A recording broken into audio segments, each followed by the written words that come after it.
Chapter 27. Every single one of them was climbing with all their strength. Even if they couldn't be amongst the top 40 disciples, they didn't want to become a laughingstock by falling down. Especially now that every single disciple from the big sects and their families were here. In a prestigious and famous competition like this, losing to their fellow disciples of the same sect was nothing to be ashamed of, yet losing to someone from the other sect was nothing but disgraceful. Look at your pathetic faces. You all should have stayed in your dorm rooms in the first place. A disciple from the Morning Star who didn't participate in the competition shouted at the Golden Valley disciples as his fellow disciples laughed out loud and ridiculed them. At least we are in this competition, not like those cowards who didn't have the guts to participate, the Golden Valley disciples shouted back. We prefer to be here rather than participate and bring shame to our sect, unlike you scumbags, hee hee. Hey, don't spit such nasty words in front of the girls. Hey girl, I'm not like them. What the F***K, dude? Hey girl, yeah, you from the Silver Moon, don't talk with those Morningstar scumbags. They have skin disease. The stairway was in an uproar and there was no shortage of entertainment for the crowd to enjoy. Many of the disciples were cursing each other and showing all kinds of signs using their hands. Fortunately, fighting on the steps was prohibited or this place would have already become a battleground. But that didn't stop them from abusing each other using words, and some of them took the cursing game a step ahead and scolded their dead ancestors. However, all of them froze and shut their mouth when they noticed a black-robed youth calmly walking past them. The Silver Moon girls almost stood there with a slightly opened mouth in shock and wanted him to look at them despite this current situation. Who the F***K is he? Is he from our sect? No, and look at his black robes, he doesn't belong to any sect. Inside Michael's head, the system was rewarding him with badass points and converting the soul pressure into experience points. He was extremely happy as he tried his best not to laugh in joy. Oh my god! He's only 15 steps away from reaching Evan and Victoria. The disciples of the Sunrise sect felt their heartbeats rising and prayed to their gods that he honor his words. They doubted Rian. Their best disciple would have reached this level as he was making climbing the steps so easy and effortless. Human, it's not a shame to rest a bit. Rest? This is like a walk in the park to me. You're an arrogant F***cur. Do you know that? While Michael was calmly walking towards the top, Evan Clark, Victoria Parker, Hannah Berry, and Nyla Reed had already reached the 45th step, and by the time they reached the 50th step, the previous calmness on their face and demeanor started to change. Their climbing speed dropped considerably as the pressure they were feeling increased significantly. Look, it's the ghost.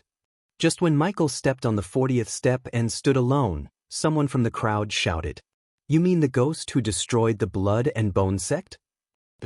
He's the ghost from Rivertown. The moment the crowd heard this, all of their gazes left the celebrity disciples and landed on Michael as the system continuously awarded him badass points. Not only the crowd, but the celebrity disciples also stopped the discussion among them and looked at the one the crowd calling Ghost. His face still carried a warm smile as he walked towards the top, like the soul pressure they were creating was nothing but a gentle breeze. Shit, we are F***ked. Gaia sighed as Selena gritted her teeth, remembering the incident that happened at the waterfalls. How the F***k, he killed an entire sect with his cultivation level? You moron. Can a normal body refining stage level 1 cultivation reach the 45th step? The people who initially mocked for no reason felt a cold chill running through their spine. News travels fast. He was glad that someone from the Rivertown came here and recognized him. On Earth, he made sure that no one recognizes him, but here, the more people recognized, the more badass points he got from the system. I never expected that this young man is the famous ghost of Rivertown. It looks like he isn't a normal youngster after all. Elder Mark let out a small smile and sighed. Looking at a youth who was younger than them climbing higher and higher, most of the disciples started to crawl towards the top using their both hands and feet, like a baby. However, Michael still looked calm and step by step reached the 50th step and stood only 10 steps away from the 4 celebrity disciples. Who is he? Where did he come from? Hannah Berry and Nyla Reed were gawking at them as they tried to climb forward using all their strength. Pervert, Selena's heart was trembling in anger, but she couldn't show it in front of Alex.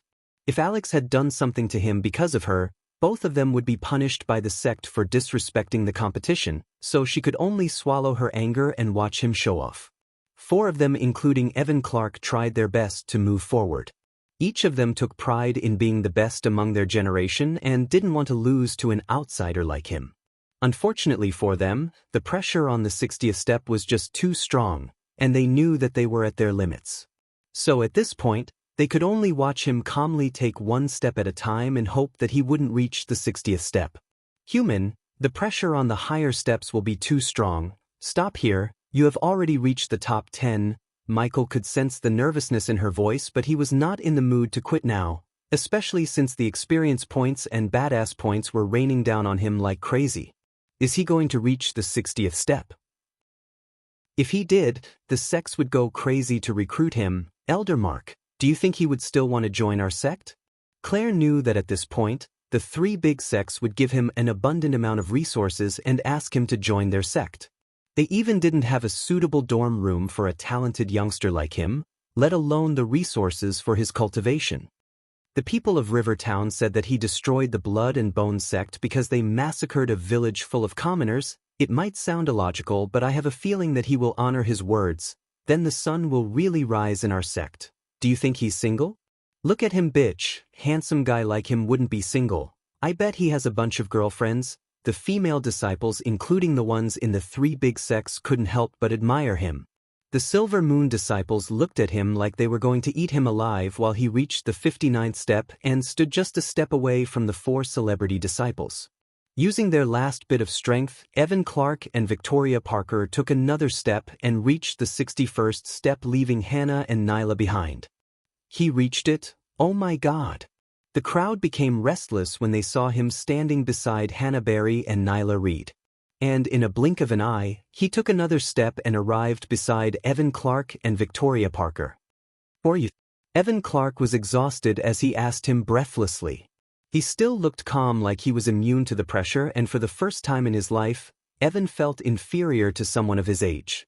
At first, when he heard about the destruction of the Blood and Bone sect and the ghost who did that, he didn't pay much attention because, with the right plan and spells, anyone could accomplish that feat. However, he had never thought that he would be this powerful and talented, especially considering his cultivation level. A nobody couldn't reach this far, and looking at his calm face, he couldn't help but admire and respect him. "Didn't you hear?" Im called Ghost. He gently patted Evan on the shoulder and continued to step forward towards the top. How could this be possible? Victoria and Evan's eyes were wide open, and their face was full of disbelief. He's only at the level 1 body refining stage. How is he resisting the pressure? He doesn't belong to any sects, but he managed to surpass us. The 3 girls were startled and watching his back as he continued to move forward towards the top. He must have used some pill to resist the soul pressure. With weak cultivation level, I can simply blast him away with one spell if we met on the battleground, Victoria calmly said, as the 3 of them could feel the arrogance in her voice, but they also couldn't disagree with her. There wouldn't be much of a fight between her, a body refining stage level 8 cultivator, and the ghost, who was only a level 1 body refining stage cultivator. All of them were thinking that he must have used some kind of tactic to kill Ralphie and refused to believe that he could defeat Ralphie fair and square. Chapter 28. Look, the ghost is number 1 now. He really surpassed Evan Clark and Victoria Parker, and he is still climbing towards the top. Holy shit, am I dreaming? How could he surpass those prodigies? 2 years ago, there was a mysterious girl. Now we have him, and just like her, he's also not from any of the big sects. Many people were shouting in surprise as Michael had become the center of attention. Who would have thought someone would appear out of the blue and surpass the celebrity disciples? Where did this young freak come from? How could he be so strong? Look at him. He must be using some kind of pill or potion. If he wasn't, it would be impossible to be so calm and relaxed. It's still not over yet. Evan Clark and Victoria Parker will catch up soon. The disciples of the sects gloomily stared at him while some of them tried comforting themselves by hoping that their breathless seniors, Evan Clark and Victoria Parker, would move again and surpass him before he breaks the existing record by reaching the 70th step. When Michael stepped on the 67th step, he was still looking cool and calm. Is this freak going to break the record? Gaia was thinking to herself as he reached the 68th step and broke Selena's record. Oh my god. He broke Miss Selena's record and only 2 steps away from the all-time record. What a freak. On top of the stairway, Alex Fisher's and the other three's expressions changed as well. Especially Selena's, who had been looking at Michael with a mix of anger and shocked expression on her face. How is he able to reach the 68th step under our pressure? Adam Kane was surprised as his brows raised automatically. Interesting, he is only at body refining level 1, still he managed to reach this far. I guess he has some interesting secrets. Sadie's gesture was alluring and looked at him in a provocative manner. Her sweet, gentle voice was enough to touch anyone's heart as her blue eyes stared at Michael from top to bottom. The black robes he wore were nothing like anything she had seen, and it perfectly complemented his charming features and lean body. We should increase the pressure. Why? Adam Kane calmly asked Alex as Sadie answered him. Although I hate to do this to him, Alex is right. We can't let an outsider like him reach the 70th step.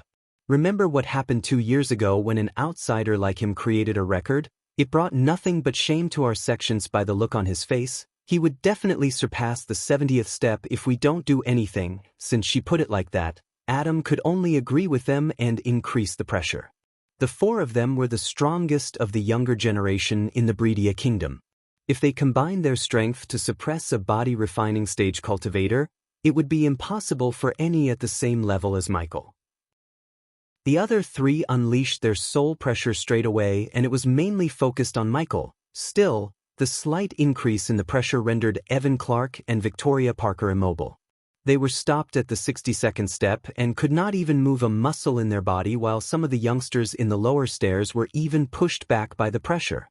System has detected a sudden increase in pressure. Conversion will begin in 15. 14.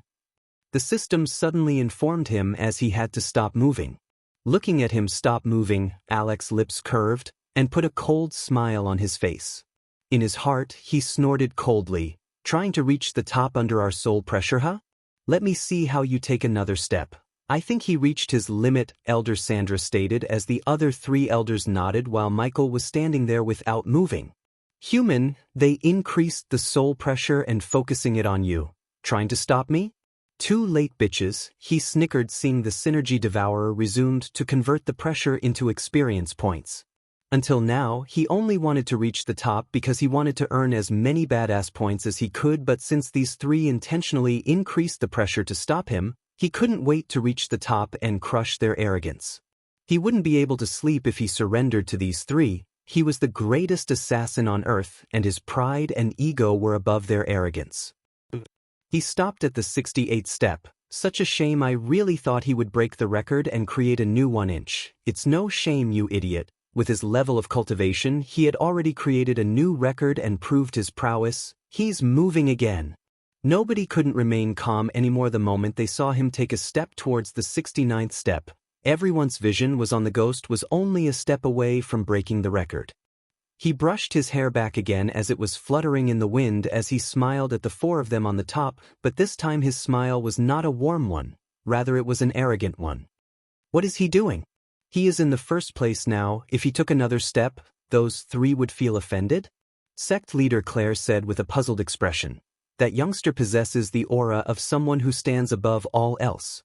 He's like the fire where his opponents are like the oil. The more the enemies, the more he blazes through them. Gaia's heart and mind were filled with doubt and shock. Looking at him standing on the 69th step with his low-level cultivation, she couldn't help but start to admire him. Although he was young, he had proved himself a person who is both resourceful and powerful. Every time she thought he couldn't do something, he would prove her wrong and surprise her. Even if he had the special body type, this shouldn't have been possible. There is more to him than what meets the eye. On top of the stairway, the combined pressure from the 3 big geniuses had doubled and caused strong winds to appear. Many youngsters clinging on their positions were now thrown off from the stairway. Give me more. The crowd felt goosebumps when the words escaped his mouth as the 3 of them were startled. More pressure meant more experience points, and after he said these words, the system started to award him with more badass points. He did it. Finally, he took the 70th step as the crowd went crazy and most of them stood from their seats in shock. Behind him, Evan Clark and Victoria Parker looked up at Michael, who was walking forward towards the top.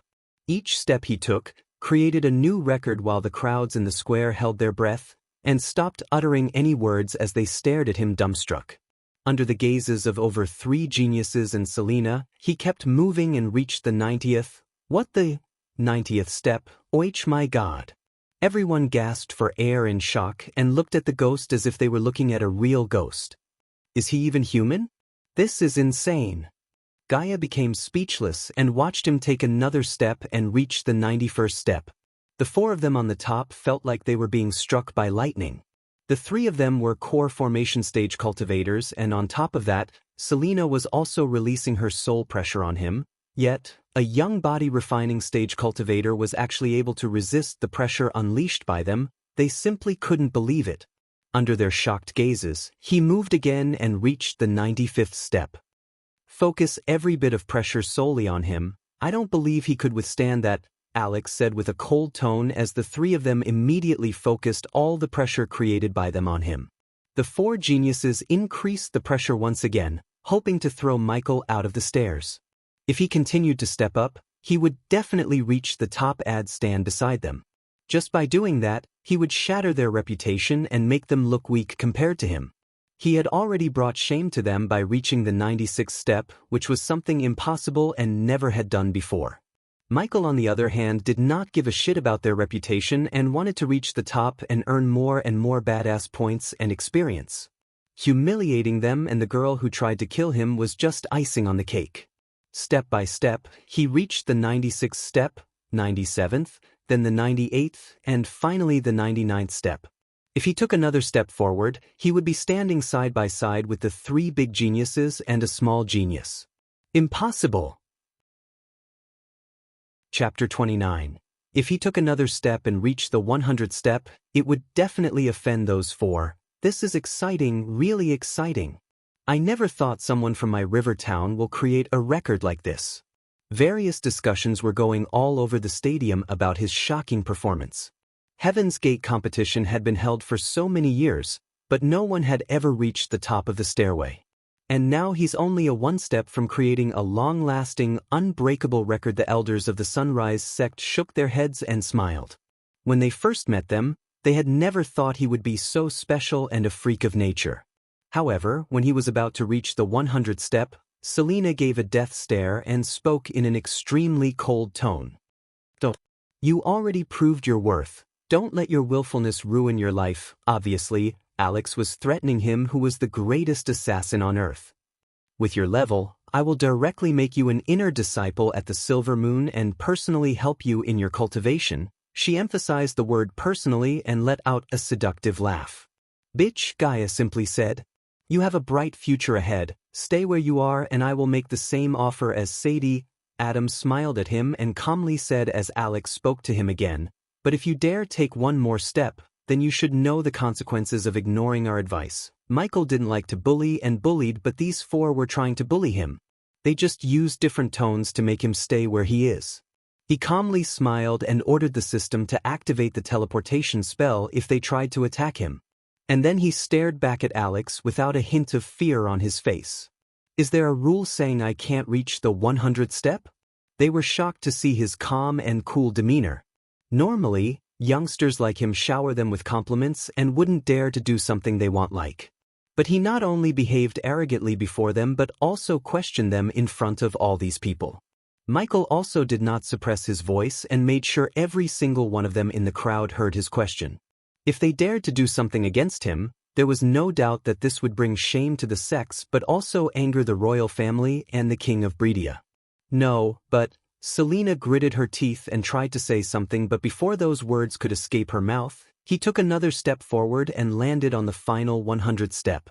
He was now standing side by side with them. Just as he did that, Alex's face completely changed as a wave of terrifying aura exploded out of his body, and a bone-chilling frost started to appear around his hands. Adam, on the other hand, was shocked, but he didn't become as angry as Alex. He shook his head and stood beside him since there was nothing in the rules that said someone couldn't reach the 100th step. What he did was fair. On the other side, Sadie suddenly let out a weird moan and looked flushed red.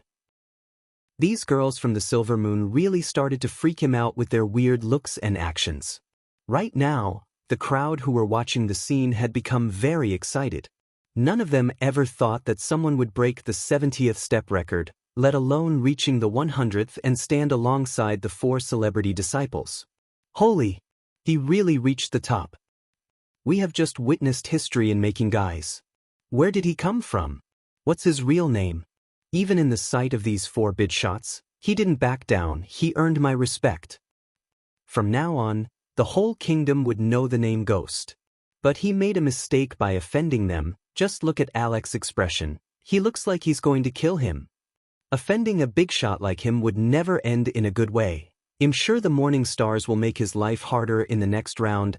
Everybody was gossiping and expressing their opinions while the Sunrise sect people started to worry about his safety. You just made a big mistake, human. He didn't pay attention to Gaia's warning as he was looking at the experience points. He now had enough points to reach the body refining stage level 6 and already earned back the badass points he had spent for the Energy Devourer spell. This trip is extremely worth the risk. He knew by taking the last step, he would offend Alex. A big shot in this kingdom, but the benefits he received were worth the risk. No one has ever disrespected me the way you just did. Ghost, you will pay for that. He radiated an extreme killing intent that would scare anybody who looked at him. Yet, Michael almost laughed out when he noticed his killing intent towards him being turned into experience points for him. This spell was really legendary and overpowered. By making someone angry, he could now earn experience points with this spell. Since the time he was born, Alex Fisher had been raised with great privileges by one of the most powerful families in Breedia. He was a child really blessed with the god as he had a great talent for cultivation, wealth, and an attractive body with a handsome face. This consciousness of being born like this had been rooted deep into his mind as ego and pride. Who was this ghost to disrespect him? A nobody without any background. Thinking about this, he felt incredibly furious and couldn't hold his anger. You crossed your limit. Selena gritted her teeth and said angrily as Michael tilted his head like a puppy and frowned. Who are you again? You really want to die, huh? Alex's expression was getting colder, and his killing intent was getting thicker as Michael's heart was nursing with joy looking at all the experience points. Alex, look around you. This is Heaven's Gate competition, and we're here to assess this competition. Everything you speak or do will represent the Morningstar sect. There's no rule in this competition which states that someone can't reach the top. Are you going to attack him just because he reached the top? Adam quickly interfered before this situation turned ugly. Although by stepping on the 100th step he tarnished their reputation, they still needed to think about their sect before doing anything that would bring shame to their sect. You can tell me what I can do when you defeat me within 5 attacks, Kane. Adam expected this reply, but still, he gritted his teeth in anger. Nevertheless, after Adam's warning, he withdrew his killing intent and decided not to kill him, because he knew the elders would punish him for disgracing the competition and their sect reputation, and that was the best-case scenario. The worst case was this incident reached the ears of the king, and at that point, the king would definitely cripple his cultivation or sentence him to death. I let you live this time, he said coldly and flew down to the ground standing on a flying spear with Selena. Boys, Sade snorted and tapped Michael's shoulder. My offer is still standing. I'll even recommend the elders to make you a core disciple. Sorry, miss, I have already decided to join another sect. At this point, the first round of the competition had concluded as many disciples of the sects and youngsters were jumping off of the stairway, but hearing their conversation, they all paused for a moment to hear what sect he had decided to join. Oh! Sadie was surprised since there's no chance Alex would let him join the Morningstar, and Adam seemed like he's not planning to take him either. Leaving those 2 sects, there weren't any places that fit for his talent except her sect. Which sect? The Sunrise sect. His answer almost gave the crowd a heart attack. Among all the sects, he picked the worst and declined sect to join.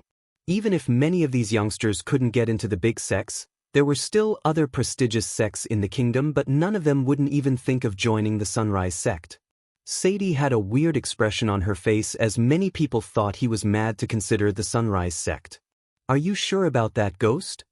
"Yes, I gave my word and am not going to back away now." Sadie saw an immovable resolution in his eyes as she sighed. "So be it, but if you change your mind, my sect gates are always open for you, like we join your whorehouse," Gaia mumbled inside his mind.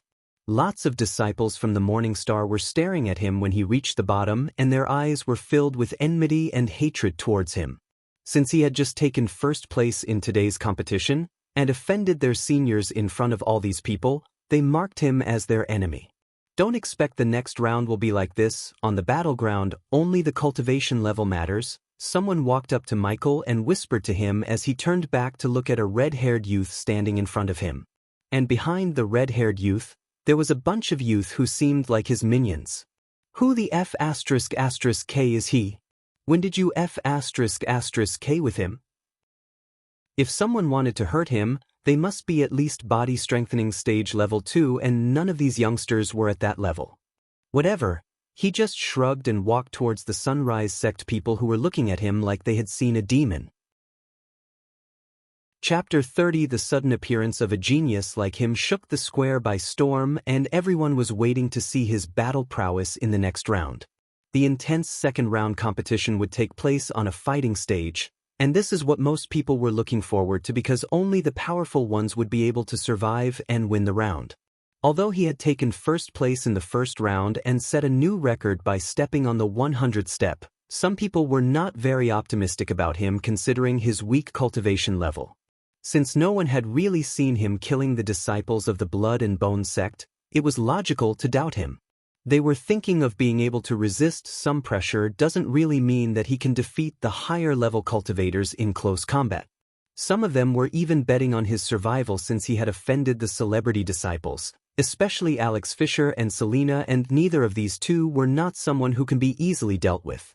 They were the rising stars of Breedia and heirs to two prominent families. All the disciples of the Morning Star and Golden Valley were looking at him with jumbled emotions. Since the starting of the competition, none of the competitors brought shame to their sect, and seniors like Ghost did, an outsider from nowhere. And even after that, he didn't join any of their sects but actually decided to join a declined sect, and this angered them to an extent. The first round of the competition is completed. All top 24 participants proceed to the fighting stage in 5 minutes. Selena announced this time, and the four of them flew to the next stage and landed on a high tower in the center of the square. In front of the tower, 12 4-meter-tall fighting stages were waiting for the 24 participants. "This freak going to F***K them all up?" Gaia sighed. Unlike these doubtful crowds, she saw him massacre each and every disciples and Ralphie without using any dirty tricks. Even a strengthening stage level 2 cultivator couldn't do anything to him. What these weaklings could do to him. If there wasn't a chance that someone might recognize her, Gaia would jump out and start making bets to get super rich. The 24 youngsters who were in high fighting spirits didn't take the given 5-minute break but already reached the fighting stages as Michael walked towards the Sunrise sect people. Everyone, the elders and the group of disciples, came rushing to him as they surrounded him.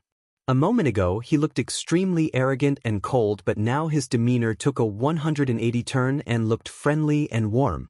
"Young man, Elder Sandra's voice trailed, but Michael sighed and retrieved Rion's blood-stained badge from his storage.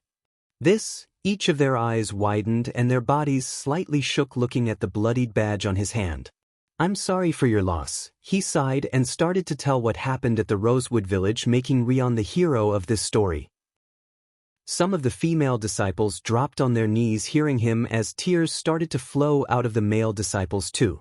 Michael was surprised to see each of them looked truly saddened by Rion's demise, and except Elder Mark, the other elders also couldn't hold back their tears.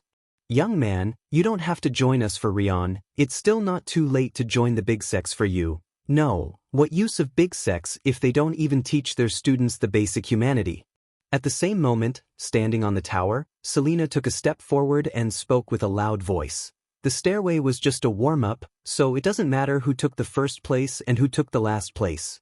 It was just a filter for the second round. Only those who have exceptional cultivation and power will be able to survive the second round. Celine might have said this looking at the crowd, but it was definitely directed towards Michael. Miss Selina, may we know what the rewards are this year? Someone from the crowd shouted as everyone stared at Selina for her answer. Yet tell us, Senior, it will be an extra motivation for us. A youngster from the Morning Star asked, and not only did the participating disciples look up with anticipation, but even the crowd was also filled with expectations. The competition was organized by the royal family and the 3 big sects, so the reward would be no joke. So be it, the first place will be rewarded with 3 things: 50,000 gold, 1 storage ring, and 1,000 years old blood lotus. When they heard about the 3 rewards, the crowd immediately became restless. Awesome! 50,000 gold. With this amount, the winner don't even have to cultivate but spend the rest of their life like a king. K the gold, the 1,000-year-old blood lotus is even more precious and valuable. When turned into the arch pill and consumed, it would cancel the bottleneck between the body refining and body strengthening stage. This is a huge reward. The storage ring is not a normal thing either. The storage ring is small and convenient to carry, and it can imprint a person's soul wave, making it so that only the owner can use it. The second place will get. Selina started to speak, but Michael was not in the mood to listen since he was aiming for the first place. I hope the rewards are worth my time. The disciples felt like they had just been attacked by a huge hammer when they heard him and looked at his face. Brother Ghost, don't tell me you don't know the value of these things? Not much. He was still new to this world, so he had no idea what he could do with 50,000 gold. Obviously, he didn't care about the space rings. He had the system storage for that, and this was the first time he was hearing the name Blood Lotus. Young man, do you really think you can take the first place in the second round too? Elder Miles asked doubtfully as Michael smiled. I don't think, Elder, I know I can. I have a reputation to protect after all. They saw no fear in his eyes but pride and confidence as the loud boom sounds of war drums appeared again. Boom boom boom, good luck, young man, please be safe, Brother Ghost. Michael waved at them and went to the fighting stage where Alex was waiting for the participants. When all the 24 participants were ready, they were now just waiting for Selina's command, and she casually waved her hand as 24 phone-sized marble plates flew out in line. Each plate's back faced each participant. Race 24 plates, on top of them there is a number from 1 to 12. Choose one randomly. Participants who get the same number will be fighting against each other on the stage. This was the same rule as Gaia said earlier. Pray to your God that we don't pick the same number, the red-haired youth from before said with an evil smile. Who the F***K are you? He didn't even know this guy. He was doing his best to get himself killed, and Michael wondered why. Hearing Michael, a flash of anger appeared in his eyes. You'll know soon. Aside from the top 3, for the rest of you, your sect will reward you individually depending on your results. Therefore, everyone has to fight with all of their strength, Adam Kane said loudly. Let the fights begin, Selina said as all the participants walked up and chose a plate. Among the 24 participants, 8 from the Morning Star, 6 from the Golden Valley, 6 from the Silver Moon. In the remaining 4, 2 picked the Morning Star and 1 joined the Golden Valley. Michael was the only one who didn't come from any big background and picked the Sunrise sect. Michael randomly picked and flipped the plate in his hands to see 6 was written on it.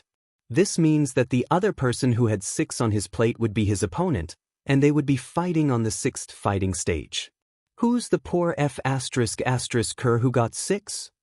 The fights will be deathmatches, and the only way to escape death is to surrender. This is a survival of the fittest competition. There's no place for mercy here. If you have the skill and chance, kill your opponent without giving him or her the chance to surrender. Most of the crowd frowned hearing Alex, but Michael agreed with him. These cultivators were extremely cruel and ruthless.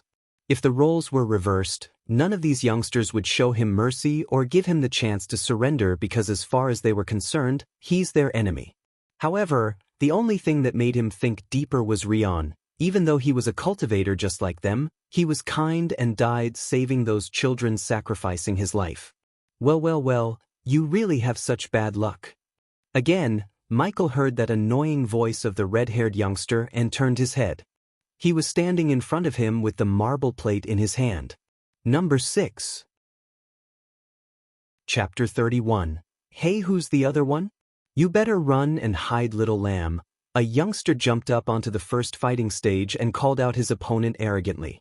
He wore the uniform of the Morning Star and his face was filled with arrogance. But the next second, when he saw who his opponent was, the arrogance disappeared from his face as he swallowed a mouthful of saliva.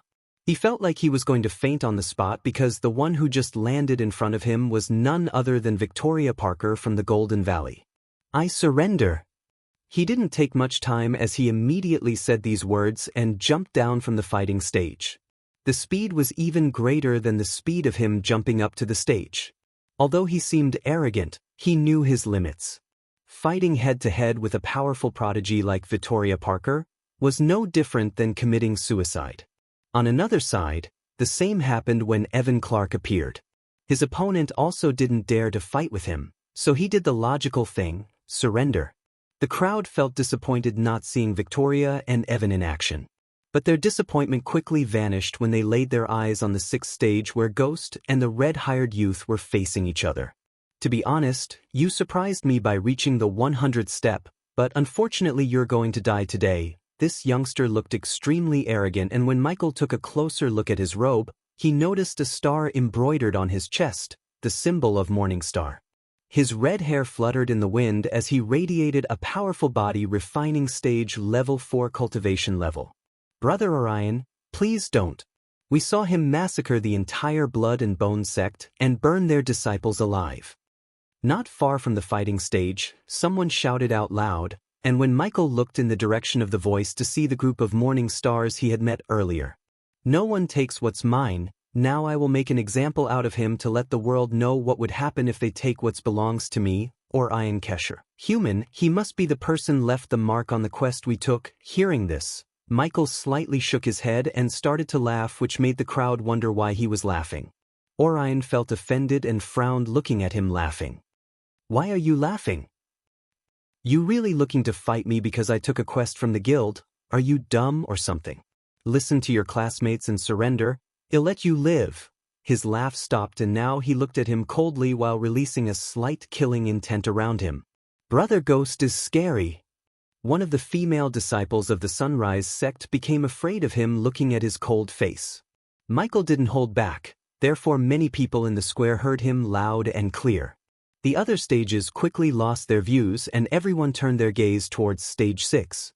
Do you believe he could have killed them without using any dirty tricks? You believe whatever you want and stand aside, I got this. With a wave of his hand, Orion stopped Clara's group from saying anything. Even the 4 geniuses on the top turned to look at stage 6 to see what the famous Ghost could really do. That good-for-nothing Ralphie couldn't even kill a weakling like him. Humph. He was nothing but a disgrace to call himself a sect master, he snorted. Senior Orion, kill him. That's right, tear him into pieces. Some of the fans of Selena and Alex started to shout loudly and fanned Orion's arrogance. They didn't believe that a body refining stage level 5 cultivator like Orion can't kill the one who is only at level 1. Clara felt uneasy in her mind because she had already witnessed his terrifying power before. In front of Michael, Orion shouted as loudly as he could. Orion dashed at him with a silver sword in his hand while magical symbols appeared around the sword to enhance its power. Swoosh! Kill this F***human. Yet before Orion could come closer, the crowd saw Ghost's body turn into a bolt of lightning and disappear from Orion's view. But in a flash, he appeared behind Orion, and from his fingertip, a blue lightning bolt shot through Orion's forehead. Ding! Congrats to the host for killing a body refining stage, level 5 cultivator. The reward is 4,000 experience points as well as 200 badass points. The next moment, Orion dropped on the ground with a hole right between his eyes.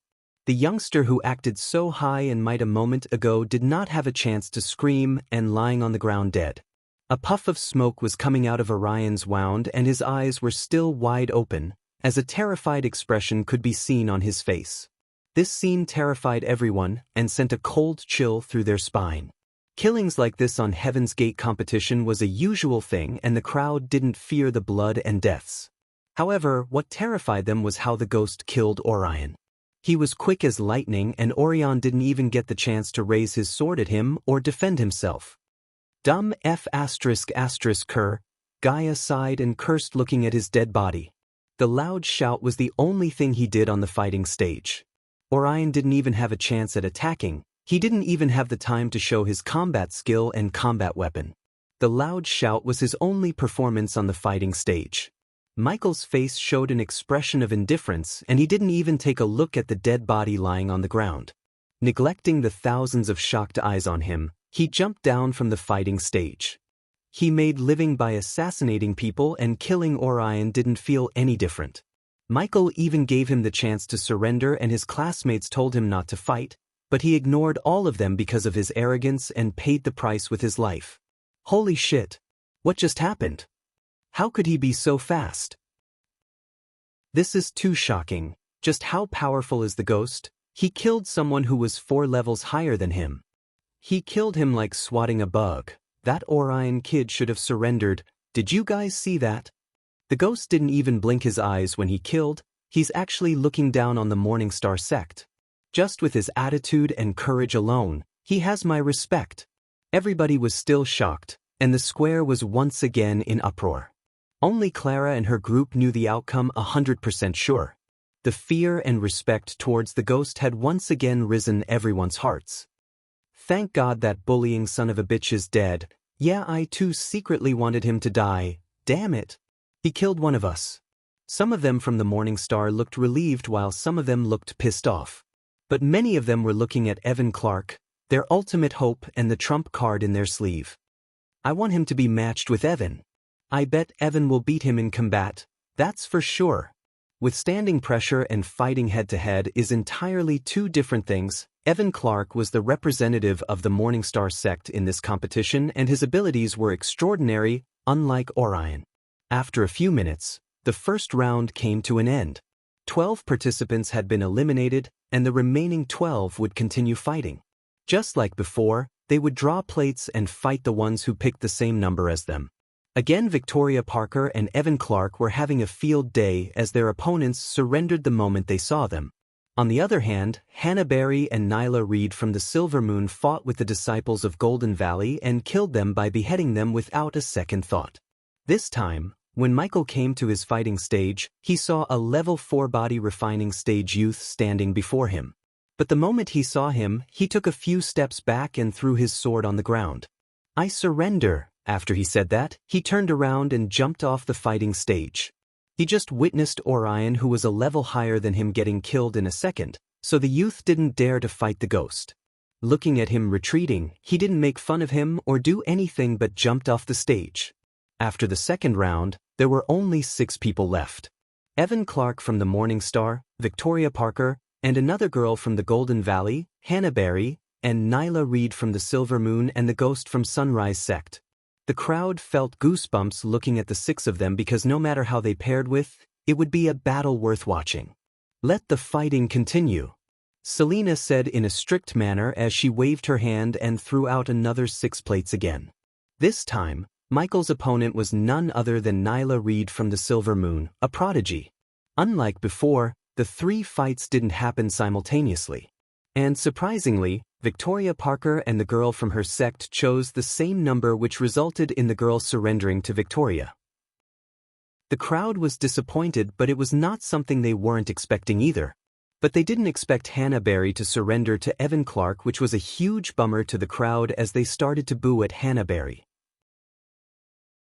Chapter 32. Because of the 2 previous bummers, Michael's and Nyla Reed's fight had become the center of attention during this 3rd round. Everyone's gaze was on Michael and Nyla Reed. A fight between these two, who would be the last one standing. Even Evan Clark and Victoria Parker were watching this with serious expressions. They all wished to know more about his abilities. Under everyone's gaze, 2 figures simultaneously jumped onto the 3rd fighting stage. These 2 were Michael, who was dressed full black, and Nyla Reed, who was wearing leather trousers and a blue long fur coat. Who do you guys think will win? It is hard to say who will win. We don't know the extent of Ghost's power and we have only seen him fight once. It's indeed hard to tell, but Nyla's seduction skill is unparalleled. Her seduction skill and her ability to confuse someone's mind is not something to take lightly. On the fighting stage, Michael stood opposite Nyla. Her body was soft and curvy. She had a perfect muscle-to-fat ratio and a perfect structure. A pair of blue eyes checked out Michael and scanned his body from bottom to the top. Warning: the opponent is trying to attack the host telepathically. Firewall activated. The firewall he bought to prevent Gaia from trying anything funny when she merged with him now stopped Nyla. Does the host wish to eliminate the intruder or punish the intruder? Suddenly the people were startled to hear Nyla's scream as they saw a golden light shot out from Ghost's eyes at Nyla. What's wrong? What happened? The disciples of the Sunrise sect were confused and looking at Nyla's body as blood started to pour out of her eyes, nose, and mouth. The crowd and the youngster became extremely shocked because he didn't even raise a finger against her, but she seemed to be in agony. Even the celebrity disciples had no idea what kind of spell he just used. What did he do? Oh my God! Another turmoil appeared in the square. Many of the people couldn't understand the reason behind Nyla's agony and scream. Just as she was screaming and rolling on the ground, Michael slowly started to walk towards her.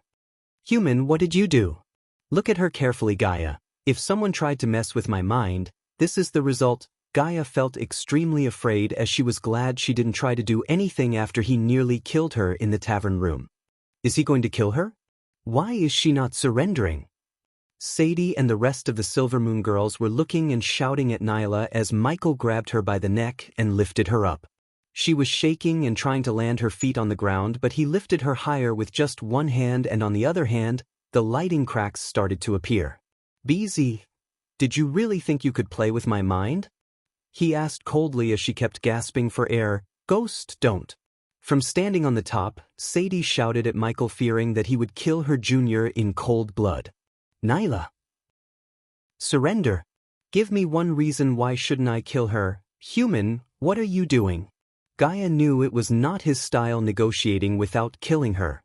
I will pay you. Sadie remembered that Orion said Ghost took his quest and one would only take a quest from the guild for one reason: coins. I'm listening. Is he for real? He's making a deal on the fighting stage. Sadie was relieved to hear him. 5,000 gold. Now the crowd gasped for air hearing the amount as Michael let out a small smile.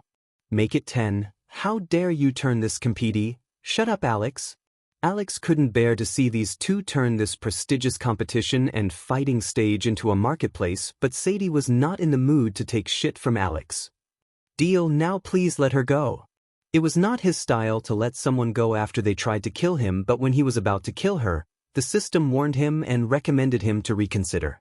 It was the first time the system warned him like that, and he also realized why the system warned him, because killing Nyla Reed would surely piss off the people of Silvermoon, especially Sadie, and he was not strong enough to take on her or Silvermoon. So he chose to use Nyla to earn some money and the favor of Sadie because he had already messed with Morningstar, and it would be good to have an ally behind him until he became stronger. Alright, a deal's a deal, as he said. He threw Nyla towards the Silvermoon girls, and Hannah Berry was there to catch her friend. Nyla, are you alright? She was still coughing blood and trying to gasp for air. Slowly with time, the blood flowing out of her nose and ears stopped, but her face still looked frightened and pale. When she landed on the fighting stage, she had immediately applied her seduction skill on Ghost and tried to confuse him. But she had never expected that her seduction skill would not affect him. Not only his mental capacity was beyond her imagination, but also her telepathic attack backlashed and almost took her life. Thank you, Nyla said, looking at Sadie gratefully. She had already witnessed Ghost's approach. He was not someone who would show mercy just because she was a girl. There was no doubt in her mind that if it wasn't for Sade, he would have killed her. You've done me a great favor by sparing my junior. Ghost, if there's anything you require my help, feel free to ask me, Sadie laughed as she said, standing on the top. Her words were meant to openly seduce him. Lucky bastard. Some of the disciples from the sects cursed him, looking at the way she talked to him. She was being flirty, and if he wanted, he could spend the night with her alone. However, Michael just nodded with an uninterested smile. Compared to Gaia, these women from the Silver Moon are just some run-of-the-mill girls. With this battle, the finalists had been revealed and the crowd erupted in cheers for the upcoming fights. Until now, Victoria and Evan hadn't fought a single battle. All of their opponents had given up before even attempting to fight. Only Michael, the dark horse, was the treat for their eyes as he kept their spirit up without boring them.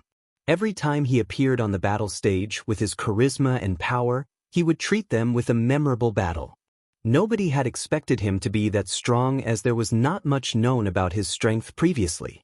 He had won all of his battles, and after seeing his battle power, they even doubted that Evan and Victoria could defeat him because he seemed extremely powerful for a level 1 body refining stage warrior.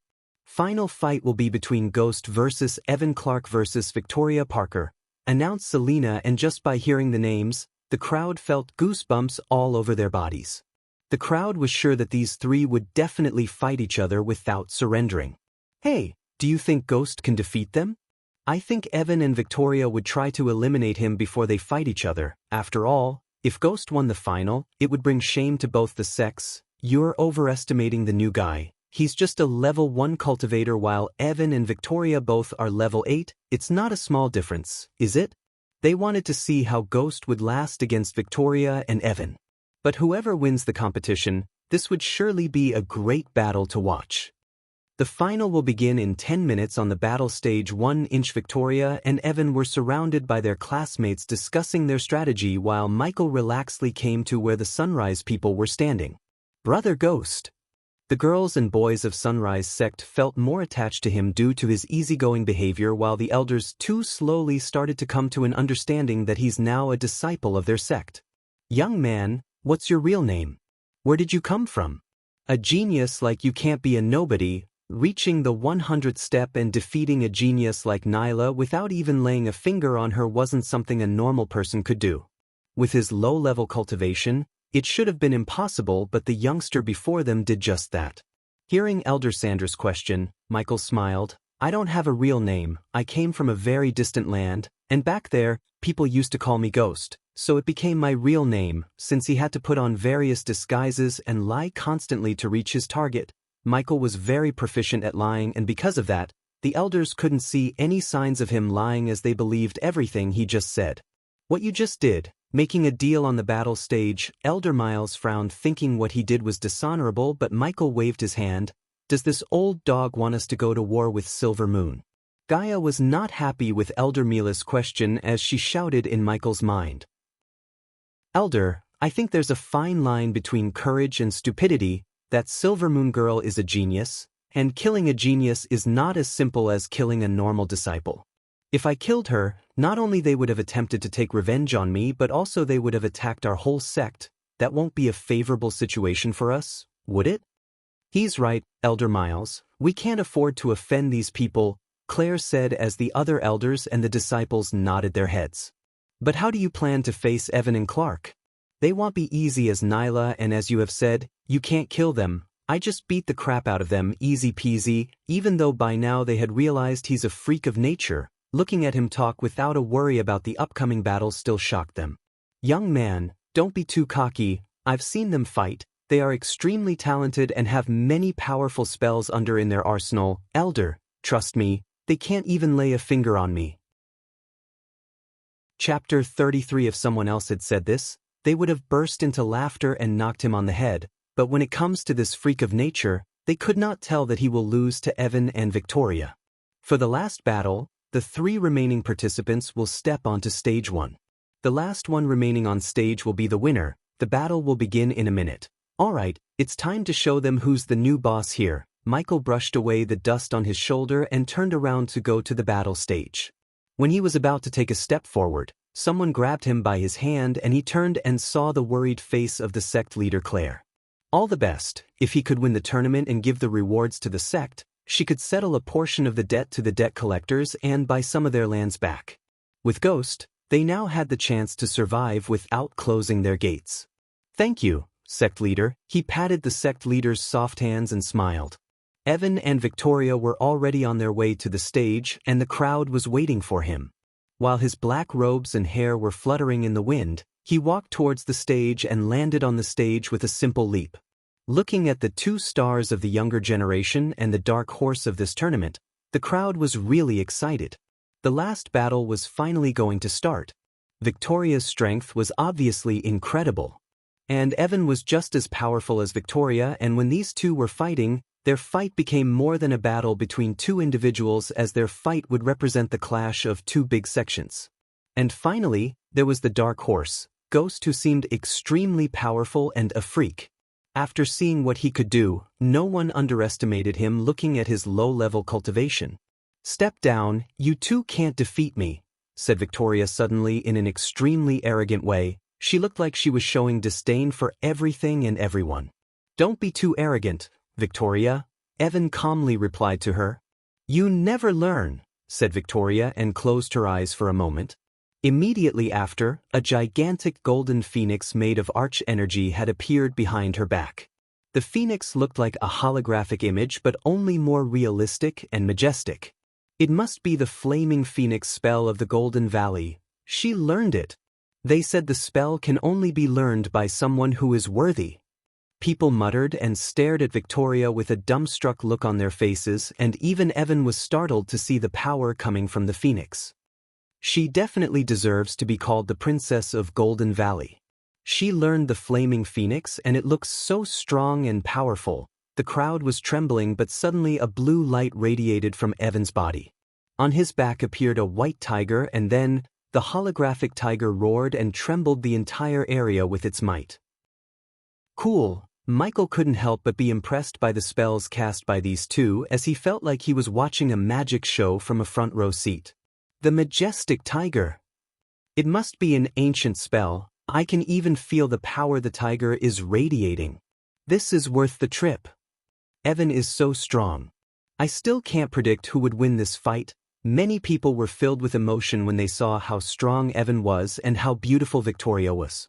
They were filled with admiration and worship looking at these two. And since the crowd was mostly composed of men, Victoria drew most of their attention with her beauty. Not only was she extremely gorgeous, but she was also extremely talented. They were very excited to see how she would develop and what other powers she would show in the future. She's extremely powerful and has the flaming phoenix. With that spell, she would be almost invincible. I'm not sure.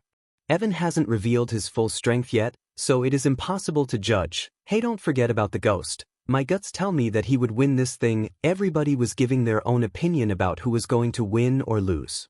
But many of them thought that it's either Victoria or Evan. Only a few of them thought Ghost had a chance to win.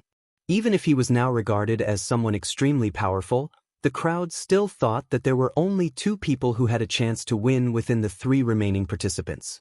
Two amazing and mighty cultivators of Breedia Kingdom, Victoria Parker and Evan. On the other side, a mysterious yet powerful youngster. The three of them were on the stage, each of them standing in a triangle formation, as Victoria was staring at Evan from the beginning. Evan was also continuously staring at her. They were staring at each other as if they were fighting a one-on-one battle. While they were engaged in a staring contest, Michael seemed very relaxed, thinking about which skill to invest his badass points after upgrading his cultivation. After a while, Victoria's attention was finally drawn away from Evan. She had an arrogant smile on her face.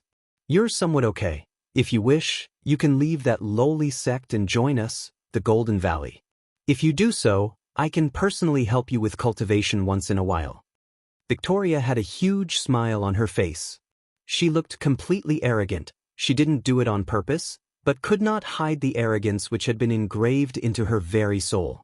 Michael didn't like her calling the Sunrise sect as lowly because compared to them, they taught humanity to their students. Even though he was not a saint to preach about humanity, he was not that bad to watch innocent people get massacred without raising a finger. In a world that was as cruel as this one, he started to value kindness and compassion more and more. "You want to help me in cultivation?" He hid his true emotions and asked. This girl seemed to have considered her as the world's best and completely arrogant down to the last fiber of her being, as expected.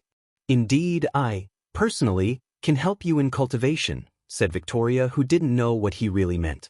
She even thought that he was feeling very honored. You have to understand that this is a once-in-a-lifetime opportunity. I don't usually take on mentoring programs, but for you, I can make an exception. Can we kill this bitch now, human? Victoria's arrogance nauseated Gaia, and she couldn't wait to see him teach this arrogant girl a lesson. Yet, Victoria's proposition was really tempting to common people. Many ordinary cultivators would have dreamt of being offered such an opportunity. To have a mentor not only as powerful as she but also pretty and sexy was simply a dream come true for many disciples of Golden Valley. Imagine Victoria coming to my room to teach me. Dude, you're drooling, lucky bastard getting such offers from two of my dream girls. Many people in the crowd envied Michael so much and were looking on with eyes full of jealousy. But for Michael, she was just a joke since he has the best mentor in the world, the system, and besides he already has an arrogant snake to deal with and didn't want another one. I should feel honored? He asked in a joking and teasing tone. She still failed to realize his sarcasm, unlike Evan. Why wouldn't you feel that way? Asked Victoria with a smaller smile on her face than before. I pass. You're not good enough to teach me how to cultivate or anything for that matter. The moment these words left his mouth, the whole stadium went dead silent, and in Evan's eyes, he looked far more arrogant and narcissistic than Victoria. After hearing him, her face reddened in anger as she started to tremble in anger. How dare you? Victoria shouted extremely aggressively in an ice-cold tone. Can we just fight and get this over with? Michael shook his head without minding her throwing a temper tantrum and asked Evan, who do you think you are? Today I will break your arrogance and your body. The flaming phoenix behind her opened its mouth and breathed a stream of illusionary fire. And then immediately, her entire body was covered with a magnificent golden light looking like rays of the sun. This magnificent view stunned the eyes of the people in the crowd. Flaming Phoenix, how awesome, said the crowd, amazed. At that moment, Victoria's body looked majestic and radiated a divine aura around her. Evan Clark, I will defeat you first and show who's the real genius of our generation. Her long hair was fluttering in the air and coupled with the golden aura which had surrounded her body. The eyes of the crowd sparkled at the sight of her. And then I will deal with you. She didn't even look at Michael as now all of her focus was on Evan and the white tiger. Might of Phoenix, supreme slap. She made an incredibly loud noise as Evan saw that she was about to attack. He did the same and started an attack with a loud shout. He didn't think that his majestic tiger spell was going to be weaker than her flaming phoenix spell. However, when they were both going to be at each other's throats, a bolt of lightning passed right between them, breaking their confrontation. You two should attack me at once. I don't want the people to think that I only beat you because you two wasted all your energy fighting each other. Human, what the F***K are you doing? Let them fight each other and then we can beat the last one standing. For a moment, everyone in the stadium stopped moving and looked like statues hearing him. Logically speaking, he should have let Evan and Victoria fight first and tried to defeat the one standing, because the last one standing would have wasted most of their strength defeating the other and wouldn't have much strength to fight him. Yet, he stopped them and asked them to attack him together, and they looked at him like they were looking at the dumbest person on the planet. You're the weirdest human I've ever met. Happy Christmas to all my wonderful readers. I must tell you that you guys and gals are the best. Have a piece of yummy cake and hot chocolate. Temekil and Gaia will meet you more often from January. P.S. Don't forget to write a review and support my hard work. Chapter 34. Ha, are you kidding me? I started to respect you when you step on the 100th step, but it seems like you let that get to your head and turned into more like her. With your level, you'll never be able to withstand any of my attacks. Evan Clark sneered at Michael and looked offended by him when he asked to attack him together. Really? He asked indifferently and noticed the white tiger behind him growing bigger and bigger. The power the white tiger radiated made the people watching the scene shiver, but he was pretty calm and cool. Sensing the colossal oppressing straight coming from the white tiger, Victoria waited to see how Ghost was going to defend himself, and until now he didn't take his weapon out. Wrath of Tiger, Evan shouted and punched the air in the direction where Michael is standing as the tiger leaped at him. Lightning dash. Looking at the tiger coming in his direction, he calmly activated the lightning dash skill and moved towards Evan like a lightning bolt. The lightning dash skill reminded him of the famous DC character Flash, as the skill made him the Flash of this world. Although he couldn't compare to the actual speed of Flash, the level 1 lightning dash made him run at an insane speed, as many people could only see a bolt of lightning whenever he activated the skill. In a few seconds, after he disappeared from where he was standing, the tiger's gigantic paw hit the place and emitted an extremely loud explosion. Boom! Evan Clark Howe's facial expression immediately changed as he sensed he struck nothing but the empty ground and felt a mild pain on his throat like he was bitten by an ant. What happened? How is he still alive? When the white tiger's figure faded away after the attack, the crowd saw Ghost was still standing there without realizing that he had already moved and attacked Evan. When Michael saw that Evan Clark Howe had a bewildered look on his face, he said while smiling coldly, "You lost." The crowd was confused when he said that, but Victoria and Evan realized the meaning of his word. A small cut on Evan's throat started to become visible and blood leaked out from his throat. If the cut was a few more inches deep, he would have died, and thinking about this, he shuddered in fear. Ding! Congratulations to the host for successfully being a badass. The reward is 100 badass points. Selena and the three prodigies standing on the top saw what happened more clearly than Victoria and the crowd due to their higher cultivation level. They knew that Evan's reaction speed was much slower, and if Ghost wanted to kill him, he would have killed him. I lost. After realizing that Ghost spared his life, Evan admitted the loss right away with dignity and jumped down the stage without looking at anyone. Michael could only sigh in his heart as he just lost a huge amount of experience due to the system's warning about killing Evan. And Evan admitting his defeat right away was a little anticlimactic for him, because Michael had thought he would admit arrogantly and refuse to back down, which could have resulted in more fight and more badass points. Why did he say he lost? What did I miss? Idiot, look at his throat. Can you see he was bleeding, and who do you think could have done that? The crowd slowly started to guess what happened when they noticed the blood leaking out of Evan's throat and swallowed a mouth full of saliva looking at Ghost. How fast? What kind of spell did he use? They used to think that even though Michael proved himself in the battle with Orion, most of them still didn't think he would be stronger than Evan and Victoria in terms of actual battle prowess. However, at this moment, they really thought that he was stronger than both of them. Elder Miles and the people of the Sunrise sect were also watching Michael and started to think very highly of him. They had thought that Michael wasn't that strong before, but after seeing what just happened to Evan, they realized how ignorant they had been. Even though we don't know him well, he's obviously a real genius. He must have been gifted ever since his birth. With him as our disciple, we really have a shot at reviving our sect again. First time in a long time. Elder Mark breathed a sigh of relief, and he really believed they could use him to revive their declined sect. You rely on your speed too much, and if you think you can do the same thing you did to Evan, you are going to be disappointed. Victoria sounded arrogant and self-confident again. She had recovered from her previous emotions.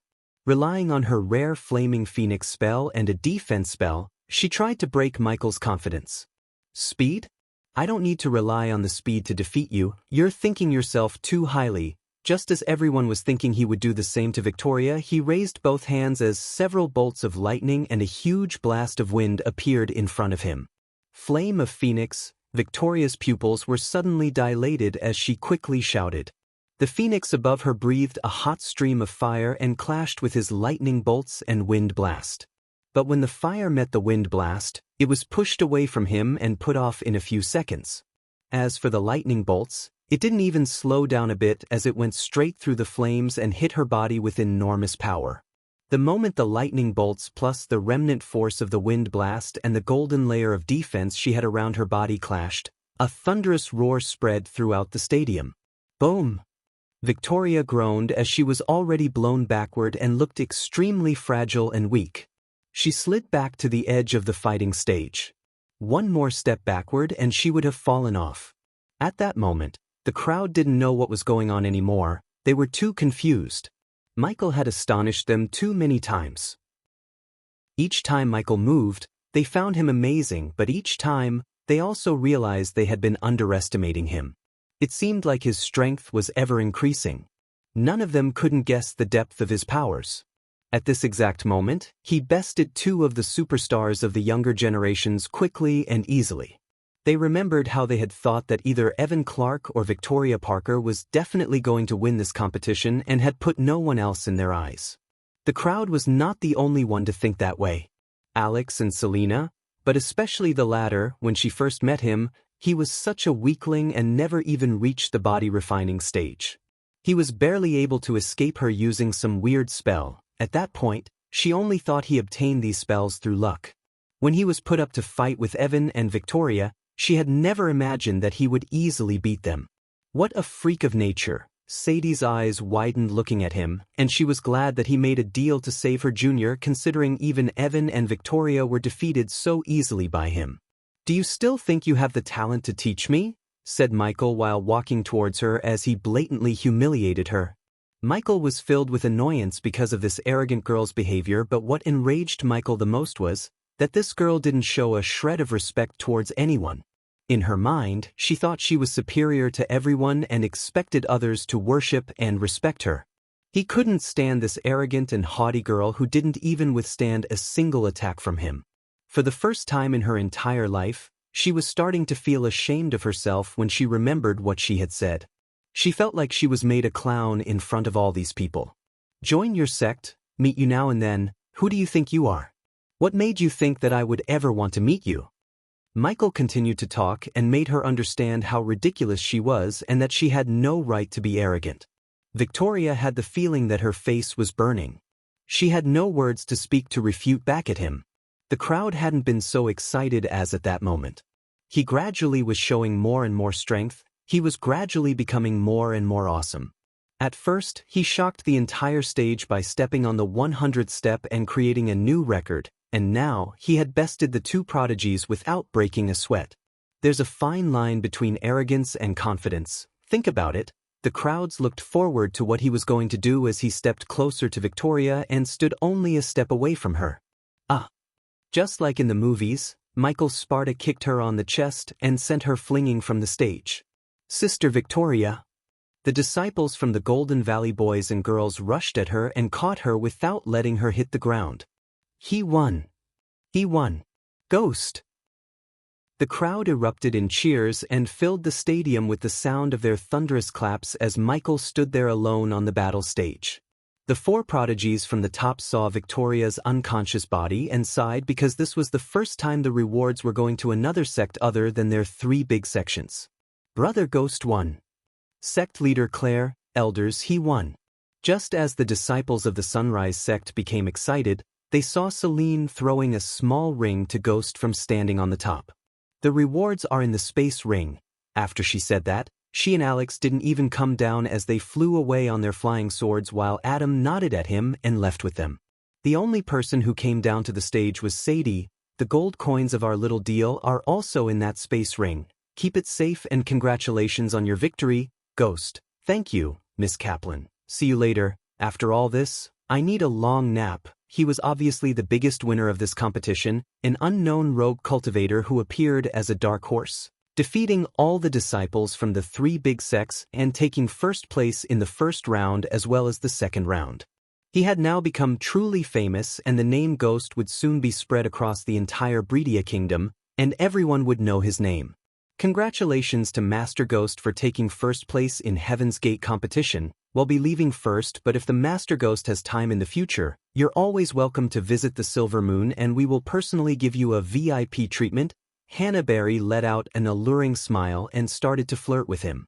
"This bitch disgusts me," Gaia shouted angrily, and the way she shouted was definitely not the way she shouts at Michael. As she said, she and the rest of the Silver Moon students left the square, and considering he did not belong to the three big sects, none of the disciples from the three sects remained any longer. Please join my Discord server to share your ideas and thoughts. Also, you get to see Michael and the characters' photos. Chapter 35. At the end of it all, only the people from the Sunrise sect were still staying. "Brother Ghost, you really did it." Compared to the boys, the girls were more excited as they surrounded him like the ants around the sugar. Elder Mark put his hand on Michael's shoulder and gave a nod of appreciation. System: transfer 35,000 gold from the ring to the storage. Ding. Transfer successful. I should give this to you. After transferring the amount he received from Sadie, he gave the ring to sect leader Claire. At first, she looked reluctant to take the ring, but after looking at the other elders, she took the ring from him. No offense, but just don't ask me to wear these orange uniforms because those are fugly, haha. All the disciples from the sect burst into laughter hearing him because they themselves knew the orange uniforms were far too ugly, and it was good to hear someone openly saying this to the elders. Since the elders were in a good mood, they too laughed and the atmosphere became very lively. First, we should return to the sect and settle some of our debt, Elder Sandra sighed. At the moment, Michael was following the elders to the sect through a rural road and his black robes had a tint of brown due to the dust. Brother Ghost, you never told us where you came from? One of the girls asked him curiously. Well, since I was born, I never stayed in the same place for long. I like to travel, so I can't give a direct answer to your question. What about your parents, Brother Ghost? I don't have any. Even though he answered this question too many times while he was growing up, it still hurt him to say it again. A sudden change appeared in their faces when they heard him. I'm sorry, Brother Ghost. Don't be. It's all right. His gentle smile made the girl quickly forget about this, and because of his easygoing behavior, they felt comfortable around him and established a good relationship with him. Young man, then how did you cultivate to this point? Those spells you used looked extremely rare and precious. Elder Mild joined the conversation and asked. As I said, Elder Mark, I traveled a lot, met many people, explored many ruins. Since I don't have anyone to teach me or help me in the cultivation path, I have to do all that not to waste my talents. Worry not anymore, young man. Even though we don't have many resources to provide you, we can teach you and guide you on the right path, Elder Mark proudly said as he patted on his back. All disciples of the sunrise felt proud looking at him, almost putting him on top of this world. None of them were idiots, especially after witnessing what he was capable of. For such a freak of nature like him, even if he was in the 3 big sects, he would be amongst the top disciples, and the sect's management would put a lot of focus on him. Besides, after today's competition, his name would spread across the Breedia kingdom, so he was now a superstar of the younger generation. Since now even the worst of the outer disciples of the 3 big sects ridicule them and their sect as well as bully them whenever they could. However, with him as their core disciple, which the elders would surely make him as one, they had the means to walk head high in front of those who mocked them. And don't think that you don't have a family, young man, as Elder Miles said, we don't have resources but we treat everyone in our sect as our family and now you have become one of us. Elder Sandra slightly brushed his head like a mother and smiled at him. For the first time in his long life, his heart felt warm as he smiled. He had quite a good impression of the people in the sect. They were poor in wealth but very rich in kindness. Although he was once the greatest assassin/hitman ever lived on the earth, he was a lonely man as he had no family, no friends, no girlfriend, and no one even saw his real face except for his mentor. All he had was his job and a shitload of money in his offshore accounts and affection towards his job. But in this life, he wanted to change that.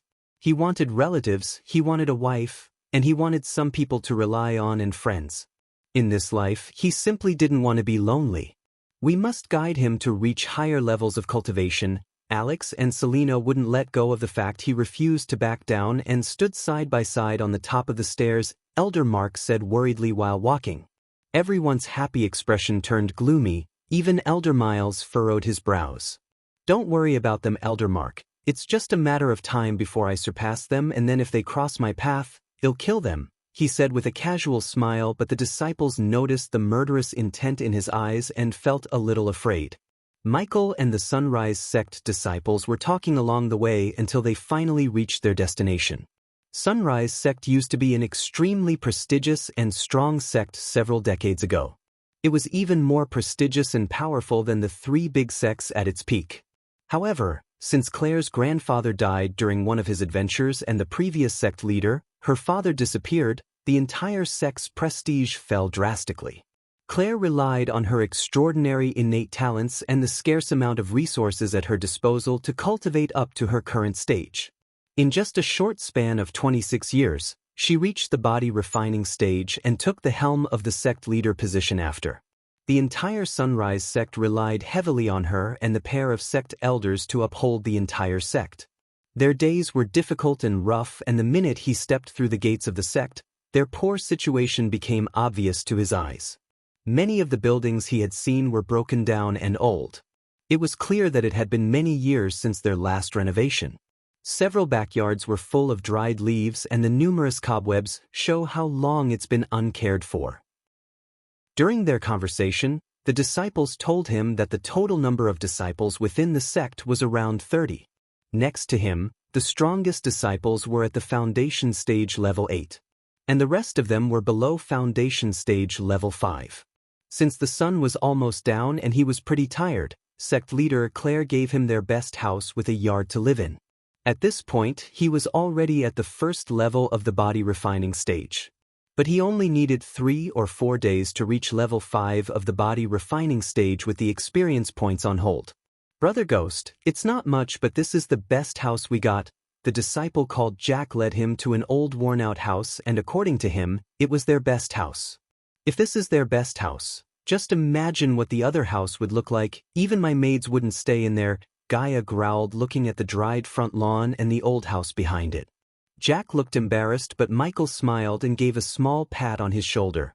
It's okay, Jack. This is good enough for me. With a smile and nod, Jack left him on the lawn as he sighed and entered the house.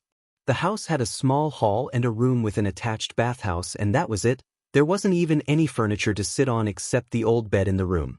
Look at that. The tour ended before even it begins. Gaia jumped out of his body and kicked the pebble lying on the ground. We can renovate the place later, but for now, as he said, he entered the system shop and purchased a huge white sofa, a small-sized golden silk bed along with high-end blankets, and placed them all around the room. What the F***K? Where did you get those? You carry these in your space ring everywhere. Her eyes sparkled looking at the sofa and the bed in front of her. She wanted to jump into the fluffy bed, considering it was too long since she ever laid on a bed. Before Gaia, he jumped into the bed as an evil grin appeared on his face, thinking of a new way to tease her. Come on, don't be shy. The bed is small so we can sleep while cuddling each other, hee hee. Gaia became extremely furious and shocked as she stared at him. After stuttering for a few minutes, she couldn't find a fitting word to curse him. As a princess and a powerful cultivator of Nagaland, she had never been shamelessly hit on like this before. And what made her even more furious the way he asked her. UF***, King F***, carry F***, cur. She leaped at him with mouth open like a wild dog to bite him. Yet, he moved to the side as she landed face first on the bed, and when she turned around, he was on top of her. She tried to shout, but her throat tightened and face turned red because this was the first time she had been this close to a man. She swallowed a mouthful of saliva and looked at his eyes while her heart started to punch against her chest as she could feel the heat coming from his nose and sense the fragrance of his face. What are you? She was powerless, and she knew if he wanted to take advantage of her, there was no stopping it. Geez, would it kill you to apply some makeup? As he asked, he moved to the side as she was frozen by his comment for a moment. Michael suddenly felt a sharp pain in his hand and looked at his arm to see she was furiously biting it in anger like a little girl. Did you at least brush your teeth? Yo. She became even more furious when she heard him and put more strength to bite his hand. Michael laid down on the bed as he stared out of the window, watching the beautiful moon and the beautiful girl on the sofa before him. The light from the moon reflected on her figure and made her look extraordinarily beautiful. Even if she tried to dress as a ghost to scare him, it would have been impossible due to how beautiful she is. Hey, what? After what happened on the bed, there was a tint of shyness in her eyes, but she masked it with an annoyed expression.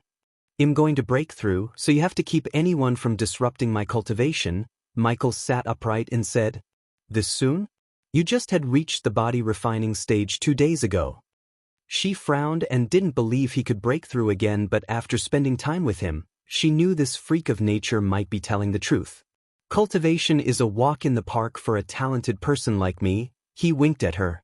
Gaia had never met a more narcissistic self-praising human like him before, as he now looked like the definition of pride. What can I do? Bite whoever comes knocking? You have to give me something to get back some of my power. For a moment she resembled a sly fox. As for what she meant by something, he knew she wants a healing pill to heal her meridians. Here, you greedy snake. He already bought one pill from the shop as he threw it at her. Only one. She growled when she realized he only gave her one pill, and at this rate, it would take at least 200 more pills to completely repair her broken meridians and start cultivating. One now, and do this successfully, they'll give you 2 pills. 4 pills. Gaia raised 4 fingers and bargained. 3 pills. Deal. She proudly smiled, praising her bargaining talent, and suddenly she remembered something.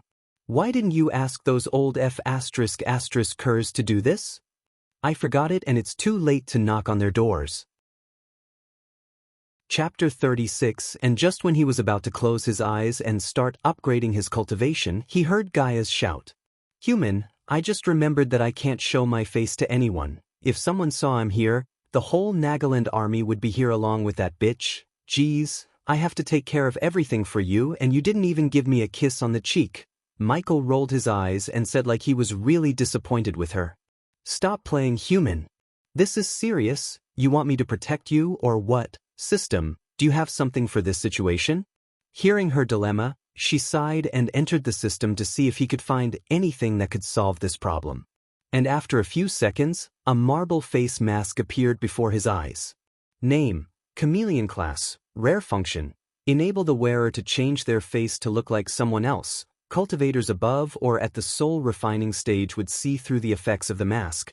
Cost, 800 badass points. Does the host wish to buy the chameleon? Only the host and the subordinates can use the chameleon. Yes, he'll buy it. Since now he had a lot of badass points to spend, he bought the mask without growling at the system. What is that?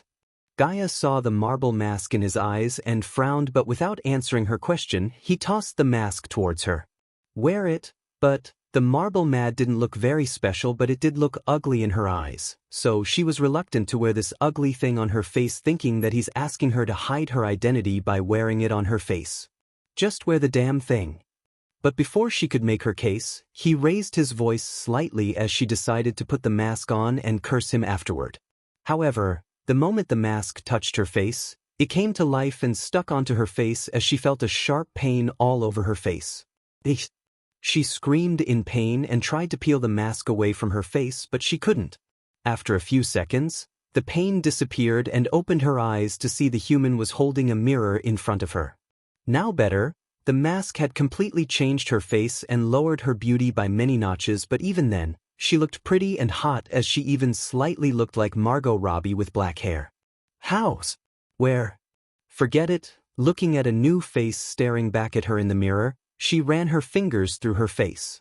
In her mind, she felt like she could transform back into her old self and wondered where he got such a precious item. And when she finished looking at her face, he placed his knife on her hands and said, "Use this only if you absolutely have to." Okay. He didn't want to take any chances, and after consuming the pill, she would regain some of her powers, and with the knife, she could hold the fort until he woke up. And settling everything with her, he jumped on the bed and sat crossed legs to start the upgrading process. Let's start.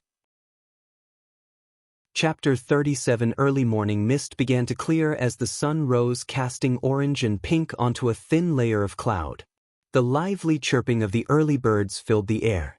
Brother Ghost would have woken by now. I need to hurry. At this moment, a pair of legs rushed forward hurriedly in the direction of the lone house in the mountain. He was no one but Jack, the disciple who settled down Michael and Gaia yesterday.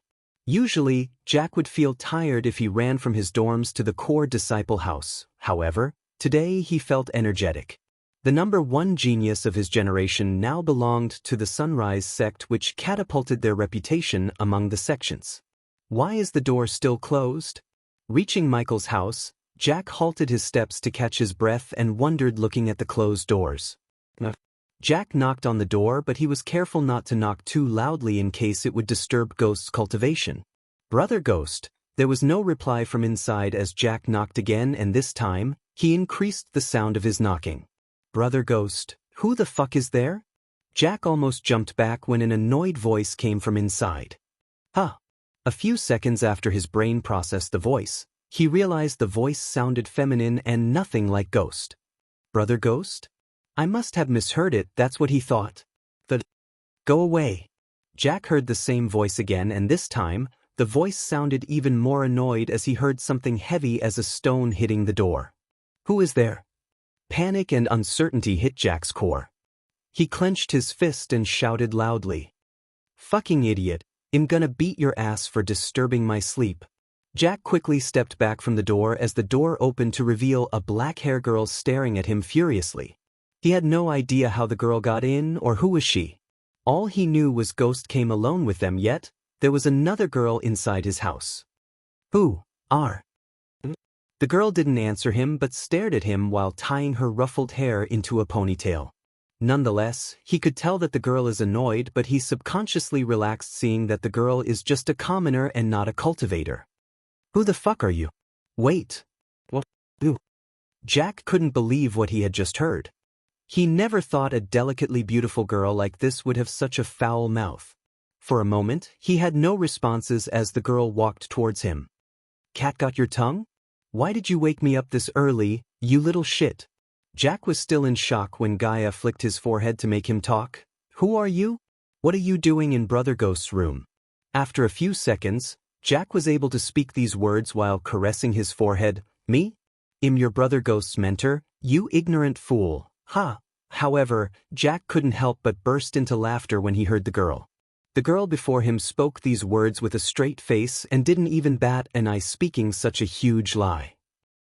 She was shameless beyond words. How could a mortal girl who is at the arch-sensing stage teach a genius like Ghost? The arch energy in her body was too weak, and even some newborn babies would have more arch energy inside their bodies than her. What the fuck? Gaia didn't expect such a reaction from this boy. She knew that she had blatantly lied, but he didn't have to rub it in her face like this. "You mentor. Brother Ghost." "Hi." His laughter suddenly turned into a scream as he felt a sharp pain across his butt. He turned to see the girl holding a long stick in her hand and swinging at him with full force, and before he could react, he received another attack. Shit. Damn. Stop it. For a girl who had no arch energy, or rather too little energy, her moves were too quick and swift. In a few seconds, his butt suffered 5 or 6 attacks, and he started to fiercely stroke his rear, disregarding his pride as a man in front of a beautiful girl. "Stop it! Ouch, ouch!" Gaia wasn't going to stop beating his ass, no matter how loud he shouted. "Don't make ouch! Me hit you!"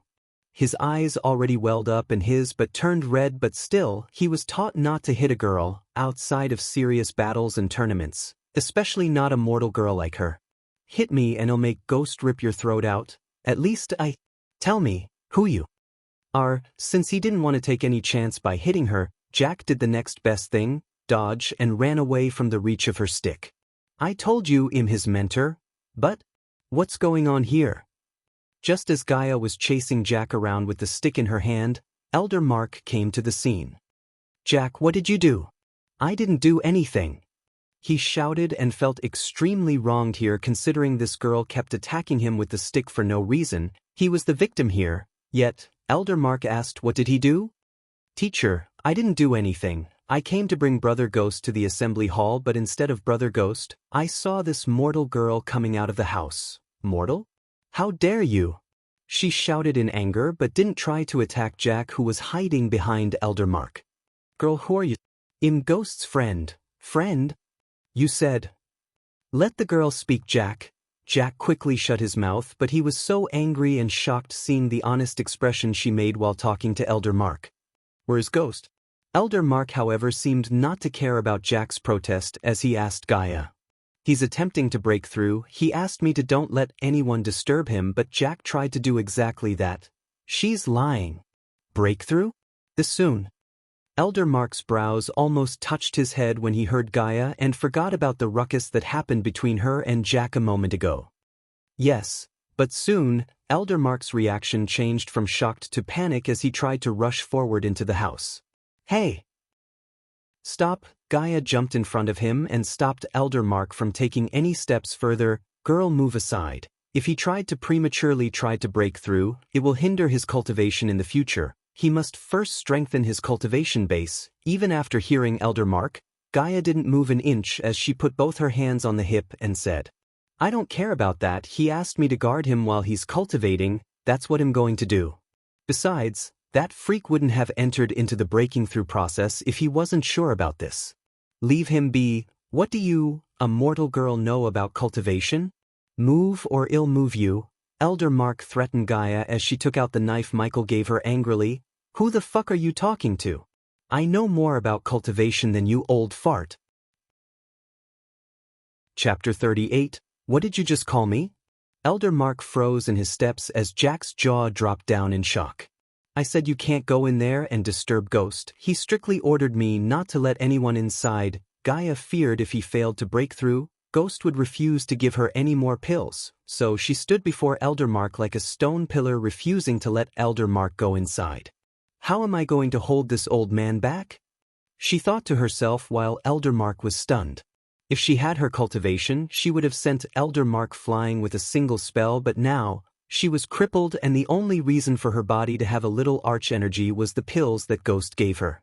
How dare you disrespect my teacher? Jack clenched his fist and roared at her. Look, he's deep in cultivation and already started to break through. If you stop him now, it might break his meridians and cripple him. You know that. She reduced the volume of her tone and explained it to Elder Mark before he cast a spell to throw her out of the way. In front of Gaia, when Elder Mark heard her words, he sighed because he knew she was right. Also, he didn't decide to pursue the matter that she just called him an old fart, as he didn't want to lower himself to argue with the mortal girl with his status as an elder. What's your name, girl? And how do you know Ghost? Since he couldn't stop Ghost's cultivation, Elder Mark turned his focus to the haughty girl before him and tried to get to know Ghost better. She almost forgot her place and introduced herself as princess, but she quickly swallowed the remaining words and cleared her throat. I'm called Elia. I help Ghost in his cultivation by finding him ruins and places to explore. Her words made Elder Mark slightly raise his brows, but when he remembered Ghost's previous claims saying that he explored ruins and places, what she just said made sense. When did you come here? I didn't see you at the competition. I was in the river town packing our stuff to move here. Speaking of the river town, Ghost wanted Jack's help with something. She slowly turned her gaze from Elder Mark to Jack as Elder Mark asked, frowning, what is it? He asked Jack to go to River Town and bring Raylene Agner. Who is that? She's one of the survivors we rescued from the Rosewood Village. After 2 days, congratulations to host Michael for leveling up. The current stage is Body Refining Stage Level 2. Congratulations to host Michael for leveling up. The current stage is Body Refining Stage Level 3. Congratulations to host Michael for leveling up. The current stage is Body Refining Stage Level 4. Congratulations to host Michael for leveling up. The current stage is Body Refining Stage Level 5. Slowly, the interface appeared before Michael as the darkness that surrounded him since he started to upgrade faded away. Finally, he heaved a sigh of relief looking at the interface as he ordered the system to bring him the status window. Host, Michael Cultivation Level, Body Refining Stage, Level 5 Experience Points, 0/3000000 Badass Points, 15,000 Skills and Spells, Wind Blast, LVL2 Responsive Shield, LVL2 Environment Scanning, LVL1 Ignitia, LVL1 Lightning Dash, LVL1 Energy Devour, LVL1 Occupation, Disciple of Sunrise Sect Status. Healthy Goals, be the strongest predator in the world. Subordinates, Gaia, Loyalty Level 18%. Ding! Host Michael has received a lucky draw. Does the host wish to access the lucky draw? While he was looking at the refined status window, another notification tab in bright blue appeared before him. Lucky draw? What is that? Every time system goes offline for a while, the system would offer one lucky draw as compensation for its absence. Cool, I like free stuff. Open it. As he said, the bright blue tab transformed itself into a golden box, and then, the box exploded with sparks as it presented 3 cards wrapped in red ribbon before him. The host can choose one item for free. 200,000 badass points will be charged for each additional card. Holy shit. 200,000, are you kidding me? No, it was a rhetorical question, you bastard. The number made him go mad at the system, but he soon calmed himself and inspected the first card. The red ribbon on the first card unwrapped itself and presented a beating heart with descriptions about the card. Spell name, seducer effect, make the target instantly fall in love with the host. Upgradable, yes, current level, can affect anyone under the core formation stage. Seriously. I don't need this, system, are you playing with me? He was annoyed by the spell and would have punched the system in the face if it had a physical body. The spell would be useful if the host wants to build a harem of beautiful maidens. Harem. It's a glorified word for cheating, and no, I don't want to go from place to place collecting beauties. In every novel I read, harem would just bring the MC more troubles to deal with, so no, I'm not going to build a harem. Pushing the card away from his view, he opened the second one hoping for something better than the previous one. 100,000 experience points. The second card had no fancy effects such as beating hearts or sparkling pink letters like the previous card, rather it looked simple as a card with 100,000 numbers written on it. Tempting, certainly better than the seducer. Let me see the last 1 inch. The red ribbon wrapping the third and the final card unwrapped itself as the descriptions about the card appeared. Function name, banker function. Enable the system to convert gold coins into badass points. Upgradable, yes, current level. Conversion rate between gold coins and badass points equals 1000:1. He blinked in disbelief as his eyes opened wide looking at the card. Then, after a few seconds, his lips curved in an upward arc. This is it. The one I've been waiting for. With this, I can earn badass points more easily. His joy seeing the card made him ignore the outrageous conversion rate, and also, he knew that the system won't change the rate because he's whining about it. System, I choose this one. Ding, the host has successfully acquired the level 1 banker. Awesome. System, how much to upgrade this function to the next level? 10,000 badass points. And the conversion rate will be 1000:5. You're worse than those in the pawnshops, system, you know that, right? Even though he knew about the system's habit of taking his badass points faster than it gives him, he couldn't help but curse the system when he saw the conversion rate for the level 2 banker, which would cost him 10,000 badass points to upgrade from level 1. Put a lid on the upgrade. First I should find a source of income. To do that, I might need badass points. He closed the lucky draw window and then, he took a final glance at his status window. Host, Michael, cultivation level, body refining stage, level 5 experience points, 0/3000000 badass points. 15,000 skills and spells. Wind Blast, LVL2 responsive shield, LVL2 environment scanning, LVL1 ignition, LVL1 lightning dash, LVL1 energy devour, LVL1 occupation. Disciple of Sunrise sect status, healthy goals, be the strongest predator in the world. Utility function, banker. LVL1, ratio, 1,000 gold coins, 1 badass points, subordinates, Gaia, loyalty level 18%. Time to rock this world. He exited the system full of excitement in his heart. At this moment, his next fun-filled adventure started again. Chapter 39. The bright sun rays made him close his eyes as soon as he opened them. It's great to be back. He turned his head left and right as his neck made a popping sound. Then he brushed away some dust bits on his shoulder and got up from the bed to leave the room. This growling. What is that noise? He heard some weird noises coming from outside as he made his way out to see what's making these weird noises while looking for Gaia. It didn't take him long to locate the source of the noise and find Gaia. It turned out his couch was occupied by the snake. She was sleeping on the couch like a drunken old man as her one leg was on the couch while the other was on the ground. He could see her knee cups and wide-opened mouth. His pillows were drenched in drool. Besides her ungirly posture, there were half-licked clean food bowls and cups lying around.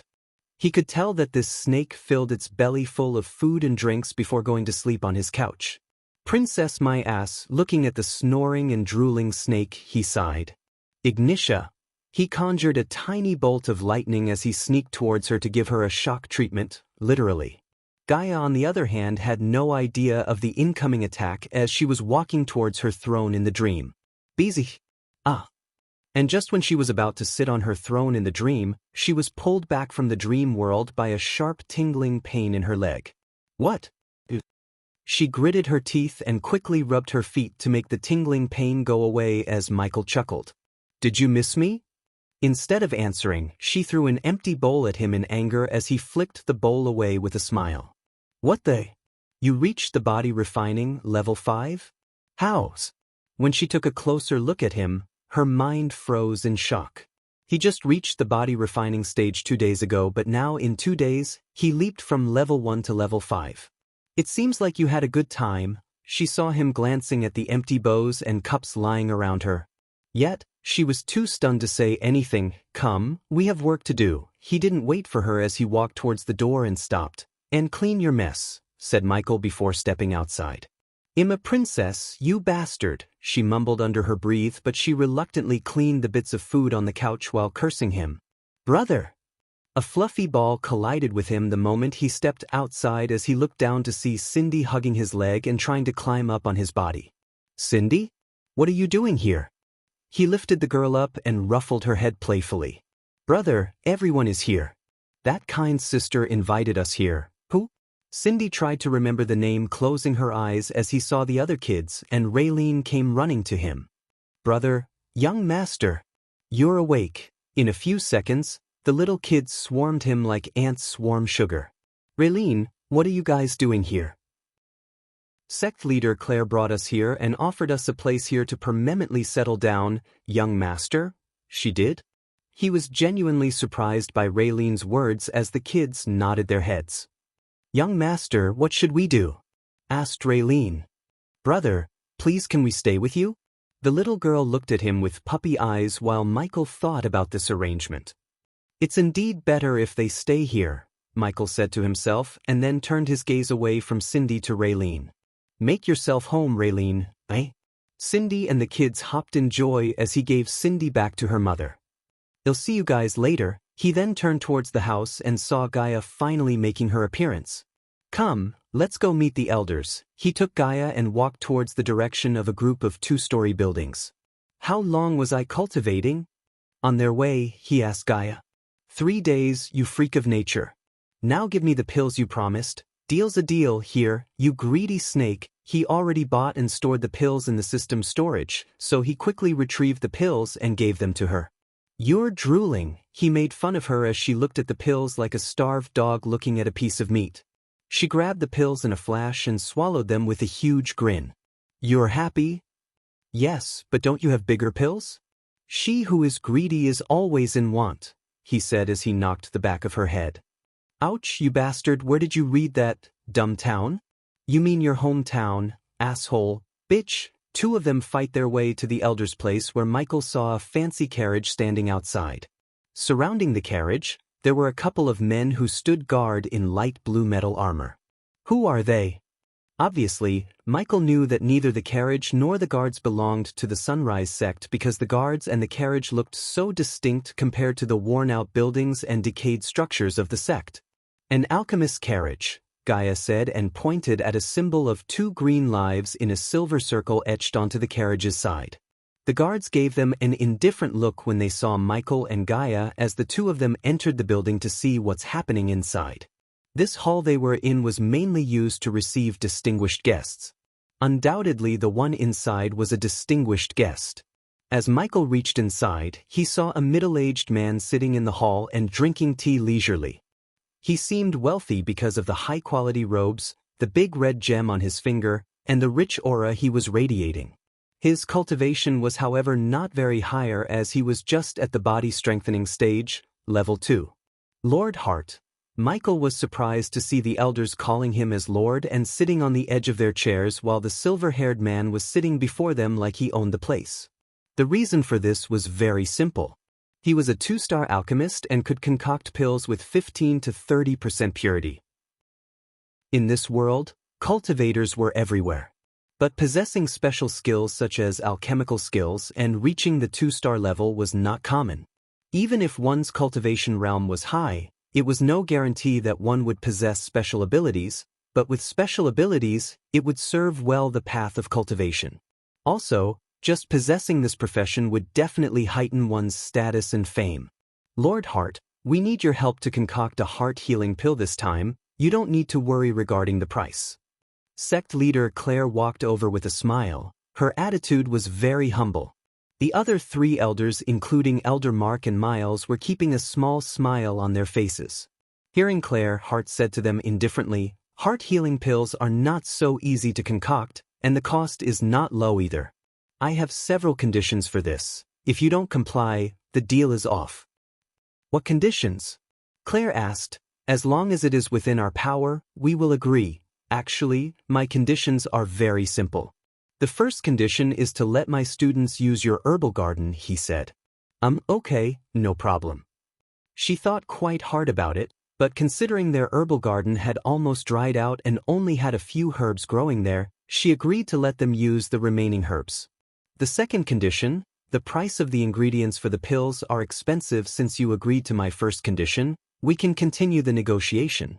As for the materials for concocting the pills, my students will buy them, but you need to pay for them. No problem on that as well. The price of the ingredients is obviously expensive, but I do not know how much you need. Not too much. With my fee, 5,000 gold coins is enough, he casually stated, an astonishing price. After they heard it, they were stunned. 5,000 gold? This was too expensive. For a declined sect like theirs, 5,000 gold coins were not something they could give just like that. Chapter 40. This price? Can you lower it a little? Claire said embarrassedly. Sunrise Sect was not a big organization, and it was declined to the point that they would have closed the doors if it wasn't for Michael. As for the 5,000 gold coins, it was not that they didn't have that much money, but using that much at once would hinder the functional operation. "This is the lowest price I can offer, Sect Leader Claire. I believe you will understand the price of the required ingredients for the pills and the fee of a 2-star alchemist. Buying the pills outside will at least cost you 600 to 700 per pill. Compared to that, the price I offer is way cheaper." They were all well aware of their current condition of treasury, but they needed those heart-healing pills as soon as possible, so they could only stomach the high rate and accept the price that he asked. "Well, then, if that is the price you want." Claire sighed and nodded. "Idiots, he's clearly ripping them off." Gaia leisurely leaned on the wall and said, looking at the elders and Claire. "How come? You didn't notice?" Gaia asked him with a slightly surprised face as he shook his head. "He's a 2-star alchemist yet. The price he asked is the price of a 3-star alchemist. And 5,000 gold coins are for pills with 45% purity, which is a maximum level a 3-star alchemist could reach." Michael knew about the star levels of special abilities because Abras learned about that stuff, but when Michael searched his brain for the prices, he realized that, weird enough, Abras didn't know about the prices of the pills. "Do you know about the current rate for pills here?" Of course I knew. Pills concocted by 1-star alchemist is 100 to 200 gold coins, 2-star alchemist 200 to 1,000, 3-star alchemist is 1,000 to 500. She paused for a second and recollected the price for the remaining alchemist levels. 4-star alchemist pills will be 500 to 900 gold coins. As for the 5-star alchemist, they would often take artifacts and valuable treasures as a payment rather than gold coins. But if you want to buy a pill concocted by 5-star alchemist with gold coins, the price will start at 10,000 inch. What about 6-star alchemists? He asked casually, even though according to Abras' memories, 6-star alchemists were a myth as no one could surpass the purity level 90%. But because Abras had little to no contact or knew about the outside world, he decided to ask Gaia, who seemed to know everything about this world, unlike him or Abras. "Don't be stupid, human. 6-star alchemist doesn't exist. It's a myth." He matched the prices Gaia described and the star level information in his mind when Hart stated his last condition. "My final condition is, and this is the important one." Hart's voice trailed as the elders and sect leader Claire curiously looked at him. "What is it?" Her eyebrow wrinkled as this guy was really putting a lot of conditions. "I fell in love with someone here, so I wonder if she can become my concubine. If she says yes, I will concoct the pills for free." The elder's expression changed drastically upon hearing his last condition. This was obviously a sweet deal. Concubines were basically mistresses, and it was usual for a man who was rich and had high status in the society to have many concubines. I did not expect Lord Hart to make this request. As long as she accepts to be your concubine, we do not object, Elder Mark said. Concubine my ass, he only wants to have sex with the girl and cast her aside. I know his type. Michael sensed a tinge of disgust in her tone as he curiously looked at Hart to see who that girl is. I agree with Elder Mark. As long as she accepts to be your concubine, I have no problem, but who is your choice? Claire asked with patience. It's you, sect leader Claire. I want you to be my concubine, Hart said with a smile. I knew it. Gaia almost shouted when she heard him as Michael too raised his brows in surprise. He didn't intervene as he wanted to hear Claire's answer, but he entered into the system's interface to turn this situation in his favor. System, tell me you have a way to make me an alchemist. The system recommends the host to buy the Book of Alchemist in the system store. If I buy that, what star level would I reach? The host will be able to concoct pills and potions with the purity level 90%.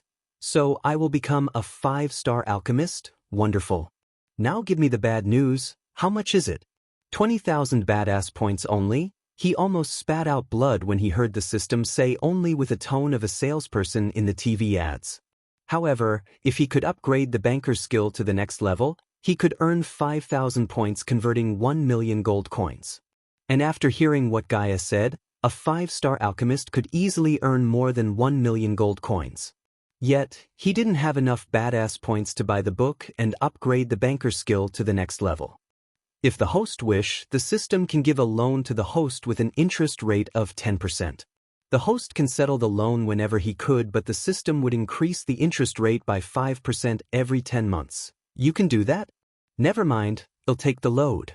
Upgrade my banker skill to level 2 and buy the Book of Alchemist. He ordered the system and prepared himself to endure the sharp pain that would appear in his mind every time he buys a new skill.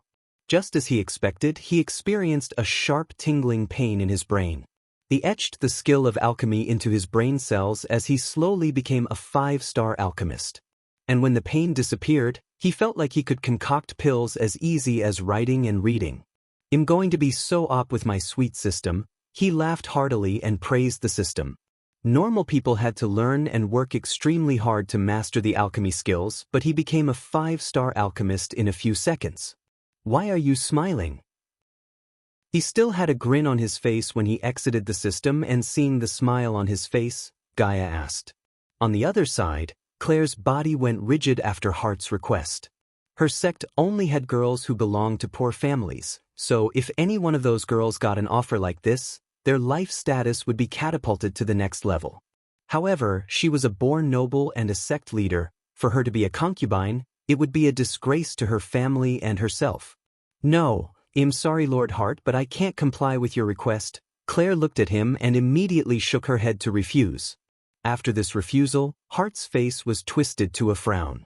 He considered himself a talented alchemist, and his future achievements were limitless. He did not expect that she, a sect leader of a declined sect, did not even consider his proposal and straight up refused him. I am a 2-star alchemist. You'll have a better life as my concubine than as a sect leader of this decayed sect. I will reach the 3-star in the future. His eyes were full of resentment. Thank you for your kindness, Lord Hart, but I don't want to be anyone's concubine. I hope you can understand that, and am sure there are other women who would be willing to be your concubine. Even though her sect was declined, it was still her sect, and she resented him for calling her sect decayed. But still, she wouldn't show her true emotions as they needed the heart-healing pills. Because of that, she felt extremely helpless, and the helplessness in her heart made her eyes well up.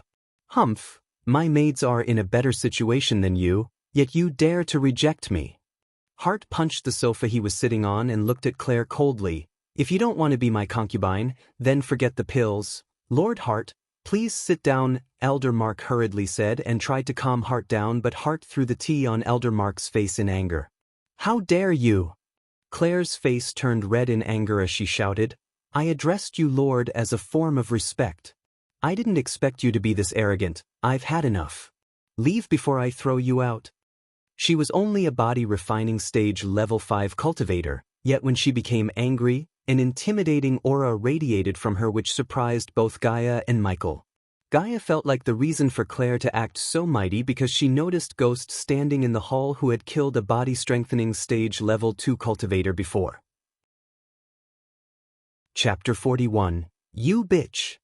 Hart's anger erupted like a volcano as he raised his hand to slap Claire when he saw a bolt of lightning fly between his hand and Claire's face. That's enough. Haven't you heard of a phrase, no means no? The bolts of lightning danced around his fingers as he made a grand entrance to the scene. Sect leader Claire, I can concoct the heart-healing pills in my sleep, you don't need him. The moment he finished his sentence, they all froze and stared at Ghost. Even Gaia looked at him with disbelief at first. Being an alchemist was not something one can do overnight or not as easy as cultivating. One needed to be born with a special talent to comprehend the alchemy knowledge, and even with talent and resources, it was extremely hard to concoct a pill or brew a potion without practicing and learning for decades. So when a 19-year-old youngster spoke these words, they were shocked beyond words.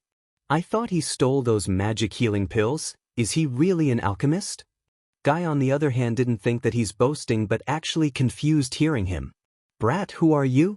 Hart sneered and said, you retarded trash, you think you can concoct pills? He's dead. Gaia had already marked Hart as a dead body, but surprisingly he seemed calm and cool. Yes, I think I can concoct the heart-healing pills better than you, any time of the day. Hart's eyes were full of disdain, and he felt that he was being provoked. He did not expect to be humiliated too after being rejected by Claire. If you can't, what then? Shall warm my bed tonight, how is that? Just like Gaia said, his real intention came to light as he sneered. She is not a tool nor a bet, he said coldly. If I can't concoct a pill, I will kill myself. How is that? If he couldn't concoct a pill even after the system etched everything about alchemy into his brain, he did deserve to die, but Michael knew that he could easily beat him. Ghost! Elders and Claire tried to intervene, but he stopped them with a wave of his hand. Kill yourself. Hart smirked and said with a smile, all right, if you are willing to go that far. It's a deal. Begin immediately. If you fail, then kill yourself. Trash like you doesn't deserve to live anyways. If you can't do it, I'll kill you myself. But what if you lose? Lose? Lose to you? If you concoct a pill with 1% higher purity than mine, I'll run around the kingdom naked. Gross, Gaia exclaimed as Michael shook his head. Who wants to see you naked? If I beat you, I'll kill you. How about that? There was a flash of hesitation in Hart's eyes, but looking at Ghost from head to toe for a second, he decided to bet his life because there was no way a kid like him could concoct a pill with higher purity than him. No problem, Hart nodded as Michael took a quill and paper from the desk before him and wrote all the ingredients needed for the pill. Gaia, I'll need everything in this list. They all looked dumbfounded in this scene, especially the three elders, who still couldn't believe that he's an alchemist. Gaia took the list and a pouch of gold coins, dumbfounded as Hart also called one of his guards and gave the list. Obviously, this was just plain impossible. Hart was 40 years old and he was still at this level. It was almost unbelievable if Ghost could actually do this. Taking the list, Gaia ran outside with eyes full of excitement to see whether he's really an alchemist or not. In her mind, if he was an alchemist as he was claiming, she would be one step closer to know the secrets behind how he got the pills that could heal her meridians. Jack, you little shit, where are you? They were standing in awkward silence hearing Gaia's shout outside. Michael motioned sect leader Claire to lead the way, and after following Claire, everyone came to the temporary room, which was originally built for Hart to concoct pills in peace. After 30 minutes or so, Gaia and the guards entered the room carrying the ingredients needed to concoct the pills. During this time, the elders and sect leader Claire didn't ask a question to Michael because he pretended to be in meditation. He knew that if he stood there waiting for Gaia, they would ask annoying questions as he would then need to say something to assure them. It was easier for him to show them what he could do than tell them. Ghost, I brought everything you asked. Gaia gave the herbs to Michael and a furnace. You forgot to write furnace here. I don't need one. Hart and everyone in the hall was dumbstruck by what he said. You idiot, how do you plan to concoct the pill without a furnace? Hart sneered, His eyes and face showed nothing but disdain towards Michael. Furnace is for amateurs, more of a legend when it comes to alchemy, so shameless. Hart gave a death stare and sat on the floor crossed legs to start the process. Human, I bought you an extra badge of herbs, in case you mess it up, Gaia whispered without anyone noticing before Michael slipped a tiny vial into Gaia's hands. Slip this into the guard's drinks? Is this what I think it is? Gaia asked with an evil grin as Michael nodded. Let's start, shall we? Hart gave a sneer as an answer, and under the curious and worried eyes of elders, Michael conjured flames in one hand and took the herbs in the other. Alongside Michael, Hart flicked his wrist as a furnace was about the size of a clay pot appeared before him. The furnace had many strange inscriptions written all around it and gave off an extremely mysterious feeling. Sect leader Claire, we should stay back, Elder Mark exclaimed as the other two elders agreed with him and took a few steps back from Michael. Indeed, pill concocting was not a joking matter but an extremely difficult process. The main difficulty of concocting pills was controlling the fire. That was why almost every alchemist would use an alchemy furnace so they could adjust the heat going to the pill through the furnace. However, Michael had no need for a furnace because the system made him extremely talented in controlling the fire, so until he reached the 6-star level where the system required him to buy a legendary furnace and a mythical fire if he wanted to concoct legendary pills. The reason for the elders to step back was if he did lose control of the fire, he might cause an entire batch of pills to go to waste. Or even worse, he might cause the furnace to explode. Should the furnace explode, they wanted to save Sect Claire and themselves from getting burnt. If I were you, I would save myself the embarrassment and run away, brat. He cast a shield around himself and mocked Michael. If I were you, I would start begging because I'm going to kill you painfully because of your mouth. Let's see who kills whom. Sect leader Claire, how many pills do you need? I can concoct 4 heart healing pills with these herbs. Oh? 4. 4 is enough. She was overwhelmed by shock as she barely managed to speak these words. He nodded and did something that made everyone in the hall almost faint. He threw all the herbs into the fire directly while Hart was still refining the first herb with utmost caution. Elders were at a loss for words. Don't tell me that your pill refining process is done so carelessly? Do you just empty the ingredients into the furnace and hope for the best? Even though they were not trained alchemists, they knew that each herb had a different temperature point where they would release its medicinal qualities, but everyone around him was stumped. Was there really such a method? This method had been lost a long time ago and is now a lost art. Many 5-star alchemists had tried to regain this method, but wasted many ingredients in their failed pursuit and failed to accomplish anything. Elder Miles spoke out gravely in a low-pitched voice. Lost art? I have a system. With the system, I'm going to play God in this world. Just a mere pill refining art, how can it ever pose a challenge to me? Michael's narcissistic self put its head out in his mind and he wanted to speak these words loudly, but he controlled himself and pretended not to hear Elder Mark. If he's unable to exert absolute control over the fire, it will result in an explosion big enough to kill him. Again, Elder Miles whispered this to his colleagues. Don't worry, Elder Miles, I can brew a potion or concoct a pill with a 100% success rate, Michael casually replied to Elder Miles. No. Concentrate on controlling the fire, Elder Miles shouted and jumped back when he heard him talking as he feared that he would lose control of the fire and cause an explosion. I want to see how long you can keep this farce up. At this moment, Hart finally refined his first herb and responded to Michael. Michael completely ignored him and sensed the herbs were almost finished refining. Elder Miles, do you think he could do it? The third elder, who's called Reiner, asked Elder Miles, as only Elder Miles had some experience in teaching alchemy. He's a freak. We don't know what he's capable of. Look at his cultivation level.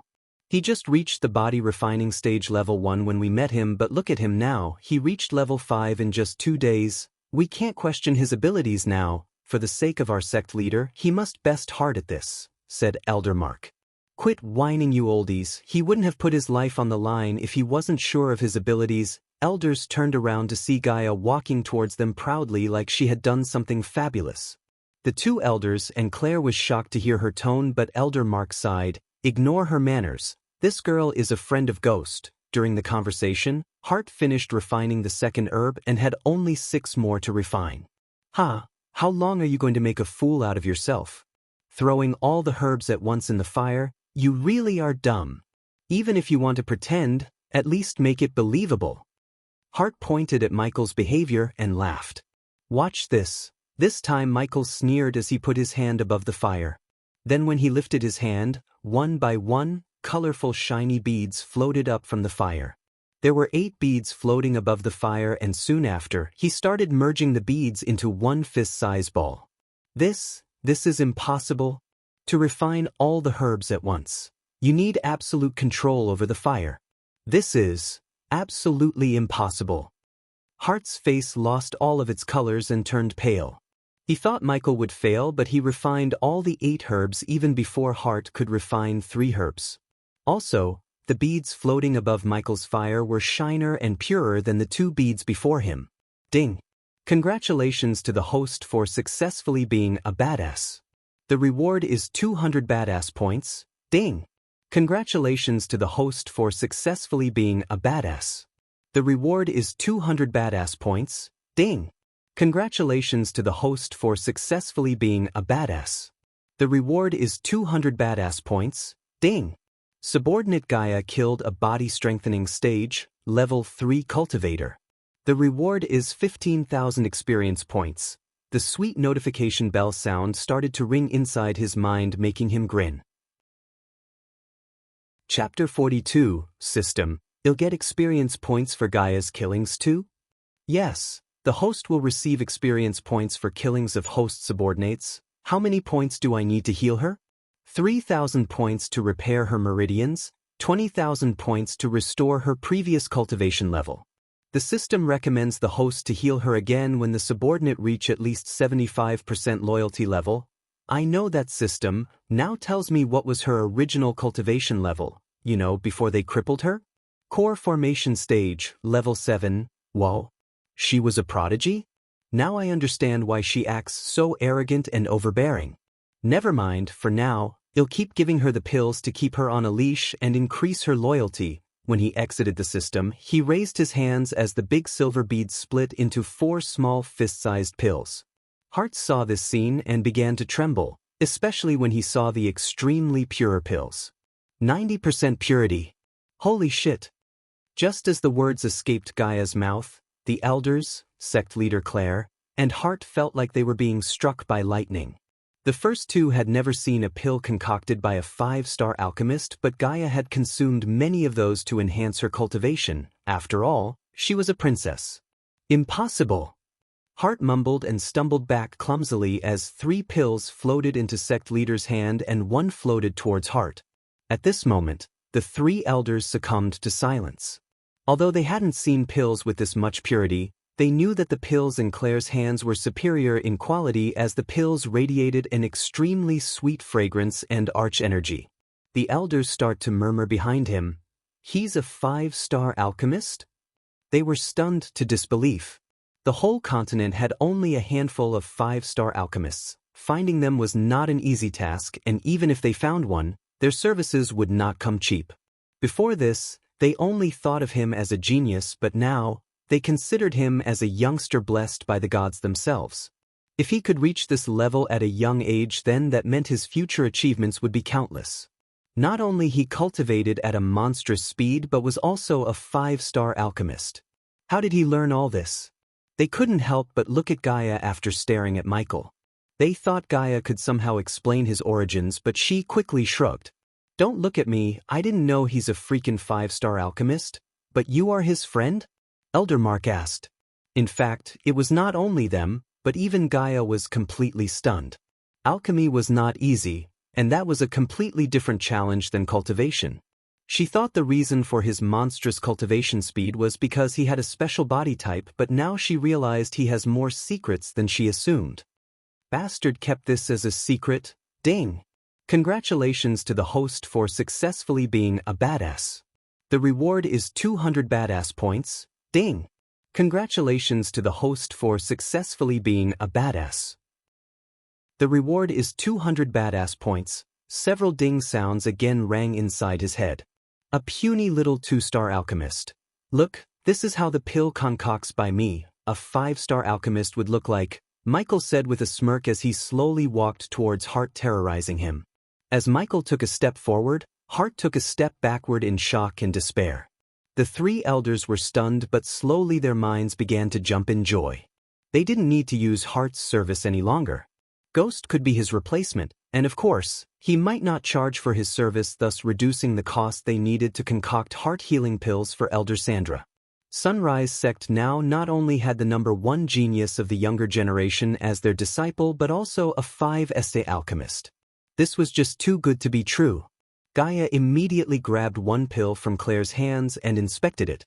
After a second, she looked at the elders and Claire, "Yes, this pill is 90% pure, I'm sure, no."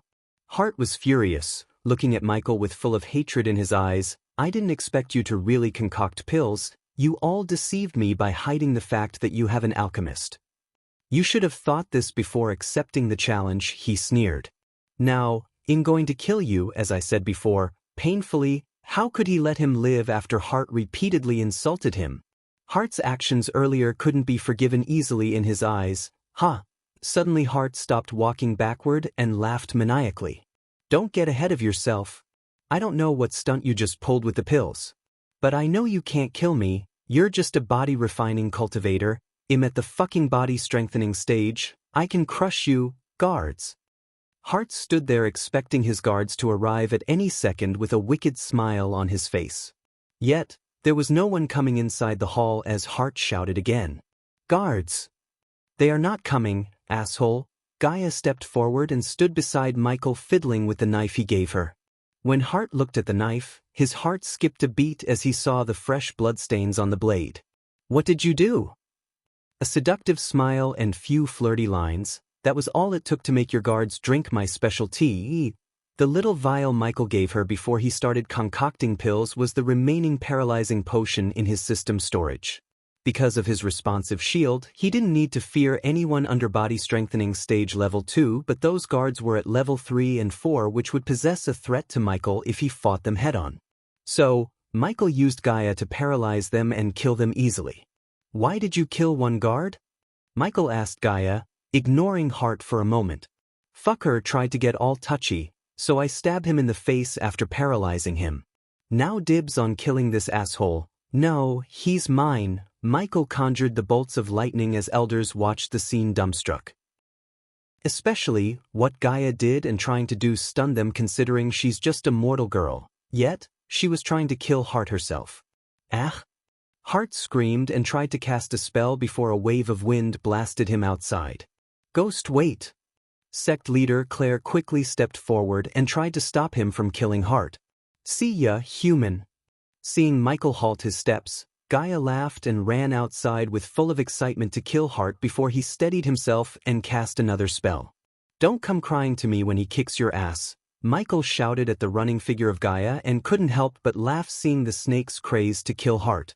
"Ghost, let him go, don't kill him." "No, sect leader Claire, if he doesn't kill Hart now, he would go back to his kingdom and bring reinforcements to take revenge," Elder Miles exclaimed as Michael nodded with a smile. "Elder Miles is right. Besides, I told him that I would kill him if he failed. I must keep my word, sect leader.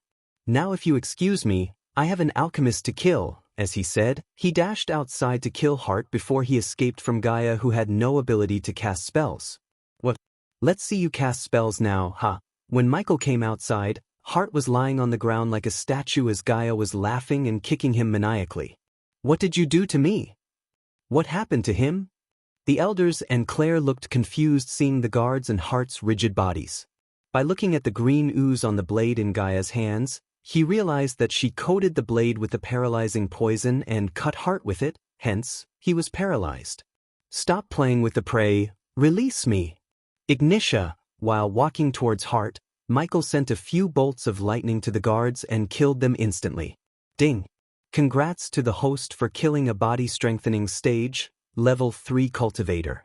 The reward is 15,000 experience points as well as 200 badass points. Ding. Congrats to the host for killing a body-strengthening stage, level 4 cultivator. The reward is 20,000 experience points as well as 200 badass points. Dang! Congrats to the host for killing a body-strengthening stage, level 3 cultivator. The reward is 15,000 experience points as well as 200 badass points. Dang! Congratulations to the host for successfully being a badass. The reward is 200 badass points. Dang! Congratulations to the host for successfully being a badass. The reward is 200 badass points. Dang! Congratulations to the host for successfully being a badass. The reward is 200 badass points. New. The anger in Hart's eyes disappeared and fear clutched his heart after seeing the charcoaled bodies of his powerful guards. You called me a retard, idiot, and trash. Do I look anything like that to you? Bzzz. The electric humming produced by the lightning bolts around his fingers struck the fear of God in Hart's heart. Then soon after, Gaia twitched her nose and saw a wet circle forming under Hart. Human, I think he peed, Her laughter fueled Hart's fear and embarrassment as Michael crouched in front of him. He then ran his finger across Hart's face. Diddle diddle, we are so. The intensity of the lightning bolts increased as Hart felt his face burning. That Hart's scream echoed through the mountains and then it was abruptly stopped. Ding! Congrats to the host for killing a body-strengthening stage, level 2 cultivator. The reward is 15,000 experience points as well as 300 badass points. He's dead? So quickly? Gaia kicked Hart's body and said, the reason for Hart's death was not because of the lightning bolts but overwhelming agony and fear which made his heart stop. Looking at the scene, the elders and Claire trembled in fear. The charming cool youngster seemed like a devil a second ago. He not just killed Hart but actually tortured him to death. What more terrorized them was the fact that he seemed to neither enjoy nor regret killing Hart but rather, he appeared to be cool and calm when killing people. That indicated one thing to them, he killed so many people to the point that killing became like breathing to him. Chapter 43, Use this to dispose of the bodies. Michael retrieved the highly flammable liquid he bought from the system and handed it over to Gaia. And don't forget to take their space rings if they have one. Don't call Jack this time, he said and turned his gaze towards the terrified elders and Claire. Sect leader Claire, elders, those heart-healing pills, who needs them? A sudden sadness emerged in Claire's eyes when he asked. She then sighed, follow us. With Claire leading the way, they arrived at a house adjacent to the building where they met Hart. A couple of girls and boys in orange uniforms respected them when they arrived. Inside the house, he was led to a room that seemed clean and well organized. Also, he immediately smelled a strong medicinal smell. Surprisingly, in the middle of the room, Elder Sandra was laid down in bed, unconscious and really pale. He could immediately sense that this was not something caused by injury but a terminal illness, like cancer. However, unlike Earth, he had the ability to concoct pills to cure Elder Sandra. How long has she been like this? The last time I saw her, she was fine. He sat beside Elder Sandra on the bed and observed her condition. She had been like this for the last 3 years. She would only get better when she took a healing pill, but lately the healing pills stopped working. That was why we wanted to give her the heart healing pills. Claire's words made sense as the heart pills were much effective in healing terminal illness like this better than the normal healing pills. Although you were right to give her healing pills, it only kept the illness from spreading to her whole body, not to cure her. Sect leader Claire, you should have used the heart healing pills in the first place, then the illness would have gone by now. We can still cure her, right? Claire didn't act like a sect leader at the moment, but she seemed like a helpless weak girl who was concerned about a mother figure like Sandra. We can't cure her with heart healings pills. It's too late. We can slow down the illness. No. It can't be. Tears already started to well up in Claire's eyes as the elders looked worried and shocked. Sect leader Claire, don't cry. I said we can't cure her using the heart healing pills, but we can use another potion to completely cure Elder Sandra. Really? She quickly wiped off the falling tears and asked with delight. Yes, I can brew the potion, no problem at that, but it's hard to get the required herbs and ingredients. Let's wait for my friend. She would know where can we buy and how much the prices are. Are you talking about me? Gaia made a timely entrance to the scene and halted her steps when she saw Elder Sandra's pale body. She doesn't look good, what happened to her? Black bite, this was the terminology they used in this world for cancer, and when she heard the name, her brows went up. Now before you say something, tell me where we can buy these and how much it would cost us? He quickly wrote everything he needed to brew the potion that could cure Elder Sandra. I've never heard of a pill or a potion that could cure black bite. Gaia shrugged as the elders and Claire looked at Michael. That's because no one knew about this potion except me. And what potion is that? Dew of Angel Lotus, DEL for short. None had any idea or never heard of such potion before, including Gaia. So they could neither deny nor confirm the existence of such potion. Petals of green rose, a tooth of a wyvern, siren's blood, virgin dew. The more she read the items on the list, the more she was shocked. And even though the elders or Claire hadn't heard some of the items in the list, looking at Gaia's reaction, they could tell how difficult it would be to get those items. I know places where we can buy these items, but it won't be cheap. You need a small fortune to buy all these. Claire's eyes immediately lit up when she heard that Gaia said she knew the places to find the items, but they darkened shortly afterward hearing the last part.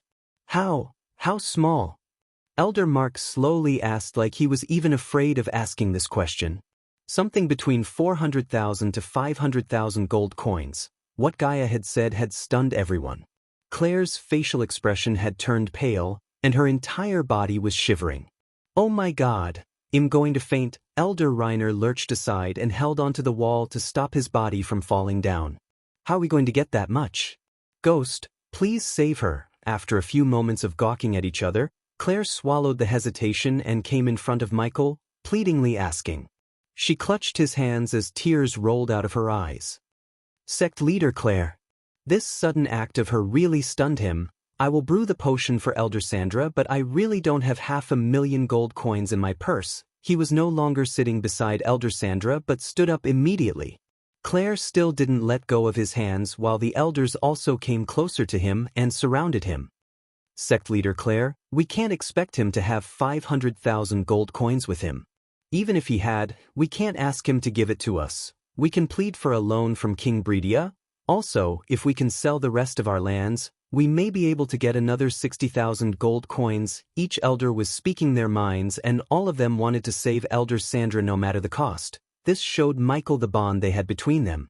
Still, he didn't have 500,000 gold coins to buy the items, and even if he had, Michael wasn't going to empty his purse for them. Saving the survivors of the Rosewood Village was a different thing, as he only had to buy some upgrades which would always be a help to him in the future. He might have helped them if he had hundreds of millions of gold coins, but currently he only had 75,000 gold coins. Besides, 500,000 gold coins were equal to 2,500 badass points, which were more valuable to him than Elder Sandra's survival. Ding! The base of operation feature unlocked. What the? He heard a ding sound as loud as a church bell inside his head and was instantly taken to systems interface. A new window that he had never seen before in the system appeared before him. The host now can accept the Sunrise sect as his base of operation. Does the host want the Sunrise sect to be his base of operation? Wait, what is this base of operations feature? Explain yourself, system, before you ask me to do anything. The base of operations is a similar function to the subordinate feature. The host can acquire a whole organization as his base of operation. What's in it for me? Even though Gaia was not a jackpot, she had proven her worth by giving me some valuable intel, and also, she's keeping me entertained. What can a declined place like the Sunrise sect give me? I've already done them a huge favor by joining them. When the status and legend of the base of operation increase, the host will receive badass points. His objection to making Sunrise sect his base of operations slightly wavered after he heard the system. Like I received experience points for Gaia's killing? Any actions like killings performed by subordinates can only give the host experience points, not badass points. The base of operation can give the host both experience and badass points. Higher level the base of operation is, more points will be awarded to the host. How many points are we talking about? That depends on the level of the base of operations. He was sure that he felt a tinge of irritation in the robotic voice of the system. The lowest level of the base of operations can give the host 50 badass points and 500 experience points for a week. The highest level? There was no response from the system to his last question as he started to think about making Sunrise Sect his base of operations. Tell me, I can have more than one base of operations? Yes, system, why now? I mean, I've been here for 3 days and you've never said anything about making the Sunrise Sect my base of operations. There are 3 main requirements to be met for an organization to be host's base of operation. The organization's survival must depend on the host. Every member of the organization must be weaker than the host. The leader of the organization must be at least have 60% loyalty to the host. It seems me killing Heart left a mark in the young maiden's heart. Hee hee, so easy. Chapter 44. Alright, system, I'll take this risk and accept the Sunrise Sect my first base of operations. Ding. Congratulations to the host. The Sunrise Sect is now the host's base of operation. Base of operation. The Sunrise Sect current leader, Claire Marigold level, 1 debt, 450,000 gold coins number of members, 34 status, declined legend, 0/1000, crappy old sect. System, what is this legend, and what the hell is that debt amount? Legend is a type of evaluation points of the base of operation. The BOP must reach the points limit to upgrade it to the next level. As for your second question, the current leader can give you the answer. The system didn't even wait for him to close the interface but threw him out. Fuck. He cursed the system in his mind and the scene in front of him resumed. Sect leader Claire, elders, I have an idea to get 500,000 gold coins. You do? Elder Mark's face showed a surprised expression. I'm going to create an alchemy enterprise, he calmly said, but in his mind, he was excited to create something huge in this word and finally start earning real coins. What's the point of being a 5-star alchemist if he couldn't get rich? Slow your horse, who? Ghost, we need to talk. His excitement was brought to a stop by Gaia's voice as everyone turned their gazes from Michael to Gaia. You are a 5-star alchemist who can concoct pills with 90% purity. What does that tell you? The elders seemed like they had a sudden realization hearing her question, but Michael just proudly grinned. I'm awesome. Gaia rolled her eyes and punched him in the shoulder. It means you are the #1 alchemist among all 4 kingdoms of Elan continent. The grin on his face got even brighter, but the elders looked frightened rather than being delighted about this. After seeing that he had no idea of what she's talking about, Gaia deeply exhaled and said, It means you dethrone the alchemy king Gabriel Keswick. I see your point. Michael realized what she's trying to say and the reason for the elders to be afraid. If he knew that you can concoct pills purer than him, best case scenario, he would just kill you. The worst case scenario is he would enslave you and make you concoct pills and brew potions while he's reaping the fruits of your work. That's what I would do. Although what she said last shocked them slightly, they had bigger concerns now. Elia is right. Elder Miles sighed and agreed with Gaia. Either way, you're fucked. Ghost, she really worried about his safety, not because she cared for him, but if he died or enslaved, she wouldn't get the magical pills to heal her meridians. So for her sake, she had to do and say everything in her power to keep him safe. I assume you have a solution for this. He understood Gaia enough to know that the reason for her to worry about his safety was to get more pills from him. Although Gabriel can't guarantee 100% success rate of brewing positions, concocting pills, his outcomes are 84% pure. So, you must not reach 84%. Then, you will be second, and I know him, he's too proud to mess with the second, or at least he wouldn't kill or enslave you. You know him, how? Elder Reiner suddenly asked because even many influential cultivators would try their hardest to get an appointment with Gabriel, let alone Elia, a mortal girl. I mean, I heard about him during my travels, so Ghost, I suggest you aim for something between 60 to 75% purity. She swiftly changed the topic back to Michael before the elders dig too deep into her life. Are you kidding me? 80%? That's the worst I can do. It's mentally and physically impossible for me to concoct or brew anything less pure than that. The elders and Claire opened their mouths to make him lower his level, but after seeing the adamant look on his face, they shut their half-open mouths. It settled then. Elia, tomorrow we'll set up our first shop. Gaia nodded as he turned back to look at Claire. Sect leader Claire, Give the heart-healing pills to Elder Sandra. They would stop the black bite from getting worse and make Elder Sandra feel better. I wish we had gold to help you start the shop, Ghost, but... Elder Mark's voice trailed and the other two elders looked a little embarrassed. It's fine, Elder Mark, I can take care of everything. From now on, we'll change our sect's future for the better, he said and walked away from the scene as Gaia followed him behind, leaving the elders and Claire to worry about Elder Sandra. It took them both a couple of minutes to reach the home given to Michael. Are we in the right place? Gaia tilted her head confused as the house in front of them looked different than what they saw an hour ago. The cobwebs and dust on the windows and wall were nowhere to be found. Little green saplings replaced the dried plants on the lawn. Plus, there was noise coming from the inside along with a mouth-watering aroma of cooking. Did we leave the door open? No shit. Michael walked towards the house when a familiar face came out to greet them both. Young master, young miss. It was none other than Raylene, and she had 2 glasses of lemon juice on a tray. Thank you for cleaning the place, Raylene. It's the least I can do for you, young master. I should have told you before taking the liberty of cleaning the place. Raylene smiled as Michael took the glass and drank it before scanning the drink, just in case. Gulp. Considering the lemons she used to make the drink was bought from the shop and had arch energy infused at the molecular level of the lemons, the juice was rich in fragrance and taste. Looking at Michael gulping the drink, Gaia grabbed the second cup and chugged it before he drank it himself. That was refreshing.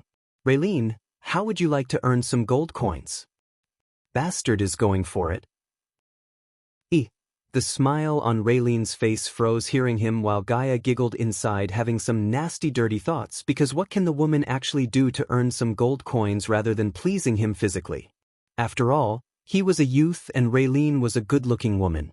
Young master. Raylene's body trembled as Michael quickly realized that she's thinking something else. Soon, I'm planning to open up a few shops, and I'd like you to come and work for me as a cook, Raylene. Oh? Raylene let out a short squeal and deeply exhaled as Gaia frowned.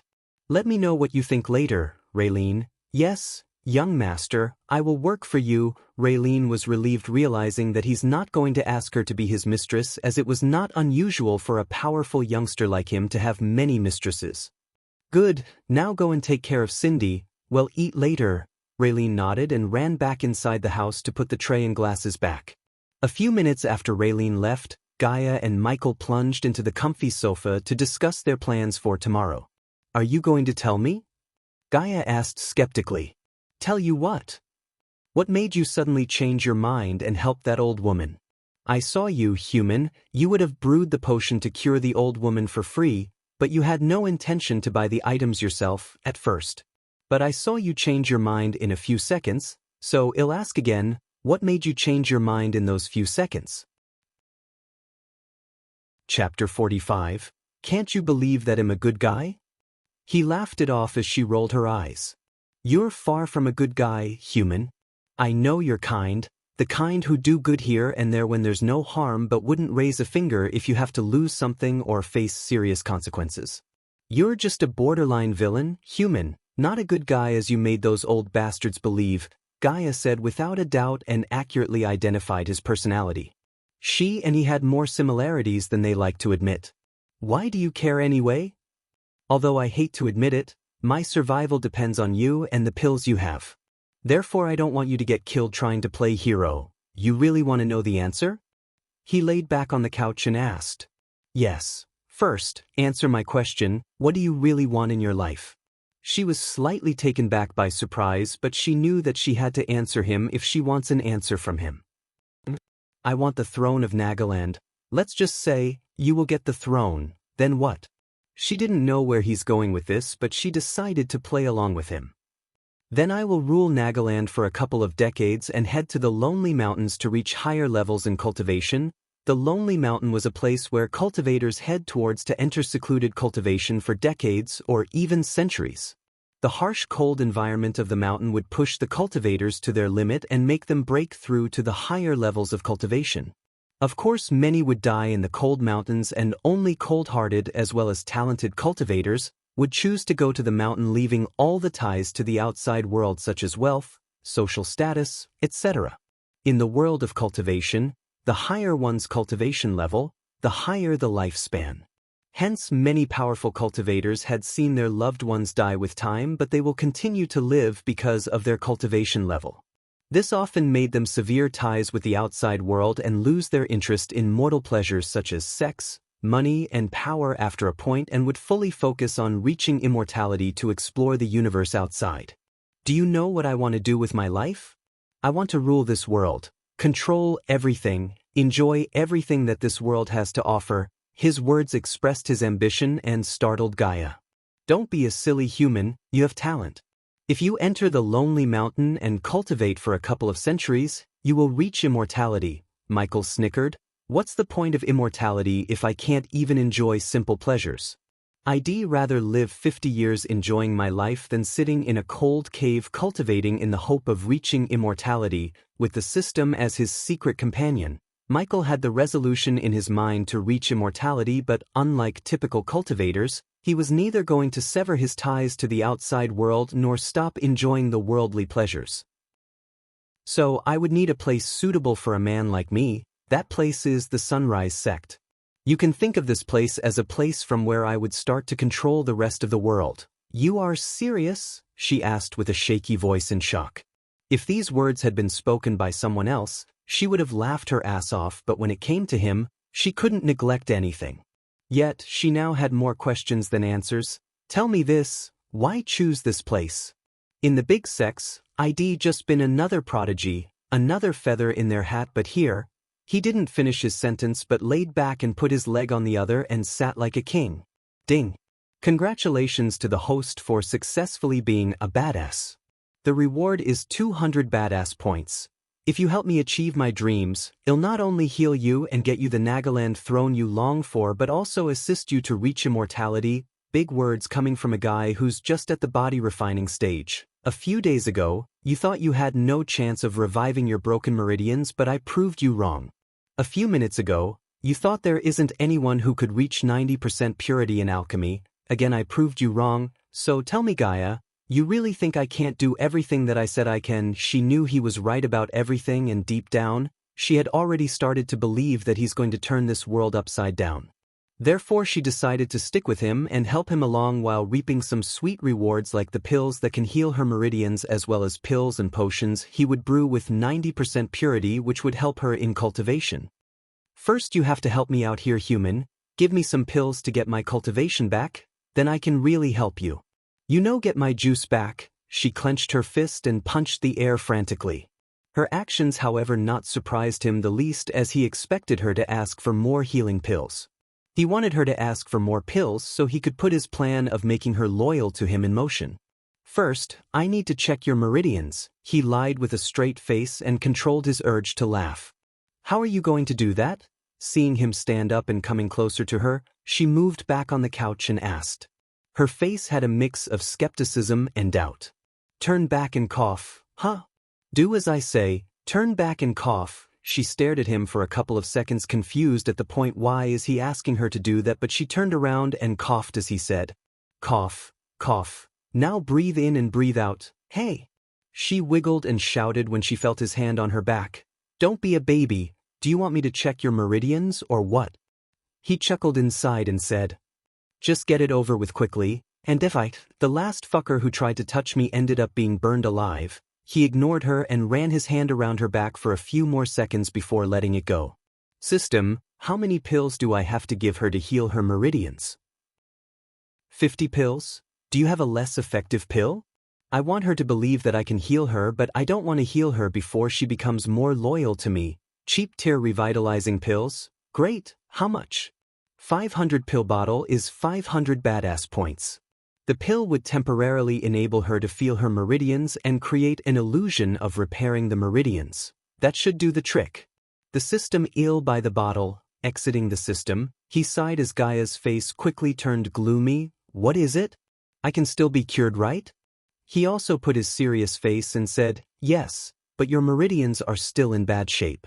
We need to carefully treat your meridians. Any small error would permanently destroy them and kill you. Fuck.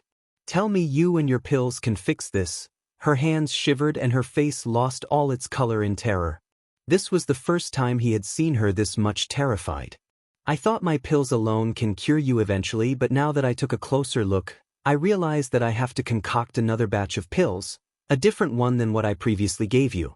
It's very difficult to concoct the new pills. He made his voice sound worried, and when she looked at his face, her fear grew even more as she tightly clenched his hands. Human, please heal me.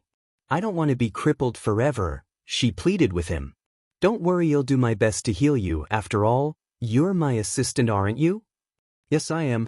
You can't let your assistant die. She vigorously shook her head up and down and let out a wide smile. All right, I have to check you every week and give you the newly concocted pills. Remember, you must only take 2 pills a week, so I will only give you 2 pills. If you do everything I say, you will be able to cultivate in a year. Try to do anything behind my back, I will throw your ass out and you'll stay a cripple for all your life. Do you understand? Chapter 46 Subordinate, Gaia Cultivation Level, None Race, Demi-Human Naga Race. Current Skills, None Status, Merdine's Repaired, 10% Loyalty towards the host, 25%, look at that, she became 25% loyal to me. He started at the subordinate interface, and looking at the increased percentage, he knew that his plan was working. System, open my status window, host, Michael Cultivation Level, Body Refining Stage, Level 5 Experience Points, 65,000/30000 Badass Points, 7,000 Skills and Spells, Wind Blast, LVL2 Responsive Shield, LVL2 Environment Scanning, LVL1 Ignitia, LVL1 Lightning Dash, LVL1 Energy Devolver, LVL1 Occupation, Disciple of Sunrise Sect Status, Healthy Goals, Control the World Utility Function, Banker LVL2, Ratio, 1,000 Gold Coins, 5 Badass Points, Special Trait, 5-Star Alchemist Subordinates, Gaia, Loyalty. Level 25%, Base of Operation, Sunrise Sect. Looks like my goal has changed. Previously his goal was be the strongest predator in the world, and now it changed to control the world.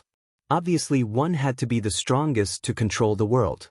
So as his first step to control the world, he decided to set up an empire of pill businesses to create a steady income flow. At the current level of the system, he could turn gold coins into badass points, but not the other way around. Since he couldn't use badass points anywhere except in the system and gold coins were the universal currency in this world, he chose to earn himself some coins.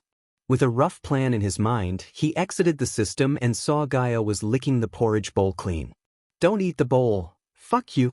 She cursed as she kept picking up the rice grains on the bottom of the bowl and put them into her mouth. Come on, let's go. We need to choose a suitable place to set up my shop.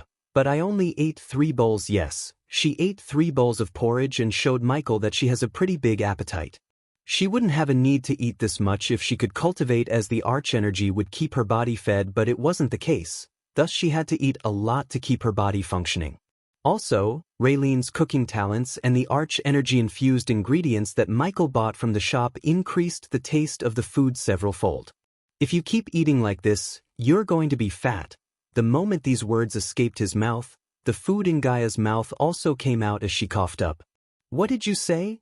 He could see her face turning red in anger and realized that even in this world, girls didn't like to be called fat. You heard me. One could see the puffs of smoke coming out of her ears and nostrils if they looked closer, but suddenly, she began to laugh. Ha! A sudden laughter surprised him. All right, I'll bite. Why are you laughing?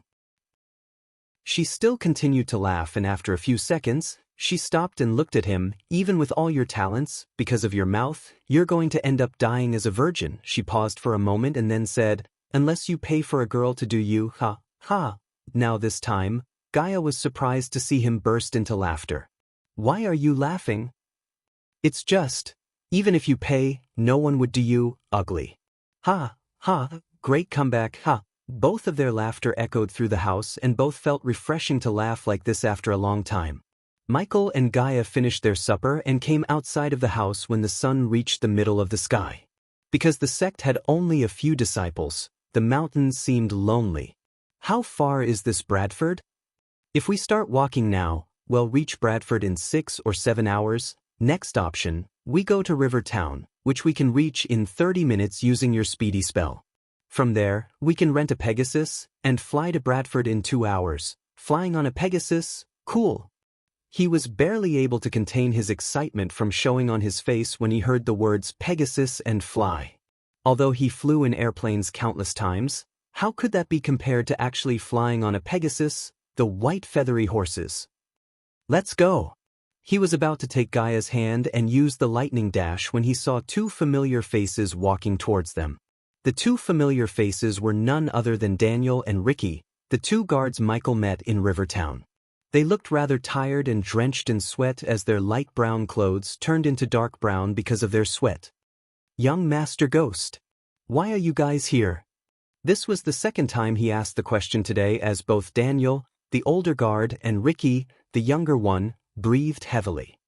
Young Master, we came to make sure Mrs. Agner and the children reached here safely and ask whether they need anything from Rivertown, Daniel said while Ricky stared at Gaia as he had never seen a girl in his life before.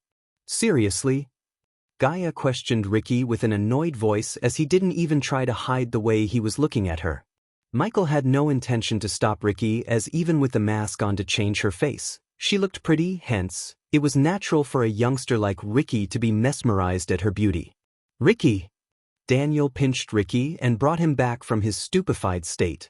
It's nice of you 2 to do that, but don't you guys have to be at the gates all the time? Daniel sighed and shook his head. The higher-ups transferred us, young Master Ghost. We are going to Larton today. Larton? What did you 2 do to deserve that? Gaia chuckled sadistically and raised Michael's curiosity. According to Abras memories, Larton was a desert of Kingdom Breedia that had a lesser population. By looking at her sadistic laughter and terrified face of Daniel, he could understand how bad is Larton. If Larton is that bad, can't you guys ask your higher-ups to reconsider? Besides, why are they transferring you? Daniel seemed like he was hiding something as Michael turned his gaze towards Ricky, who's more talkative than Daniel. It's a punishment, young Master Ghost, as expected. Ricky talked and his tone had a tinge of anger. Punishment? What did you do? It's because of what we did not do, young Master. The letter we received from the higher-ups stated that we should have stopped you from burning Rapley alive at the gates. Michael frowned after hearing Ricky complain. Also, they said we won't get any promotion in the near future. You really fucked the lives of these 2 ghosts. Weaklings like them wouldn't survive much longer in Larton. If the beasts and poisonous creatures didn't kill them, the scorching sun would. Gaia loved to pour hot oil into the guards' wounds by describing the worst in Larton, and Michael slightly felt guilty for these 2. But soon he realized that he could use these 2 as his henchmen. Gaia was obviously not a person who would run errands for him, and he couldn't use Jack always. Daniel and Ricky seemed like good men and perfect henchman material. Fuck your higher-ups, how much salary you guys are getting? His question shocked Ricky and Daniel. 120 gold coins, per month? Yeah, they wish. It's per year human. Gaia snickered and said, throw away your jobs. Come work for me.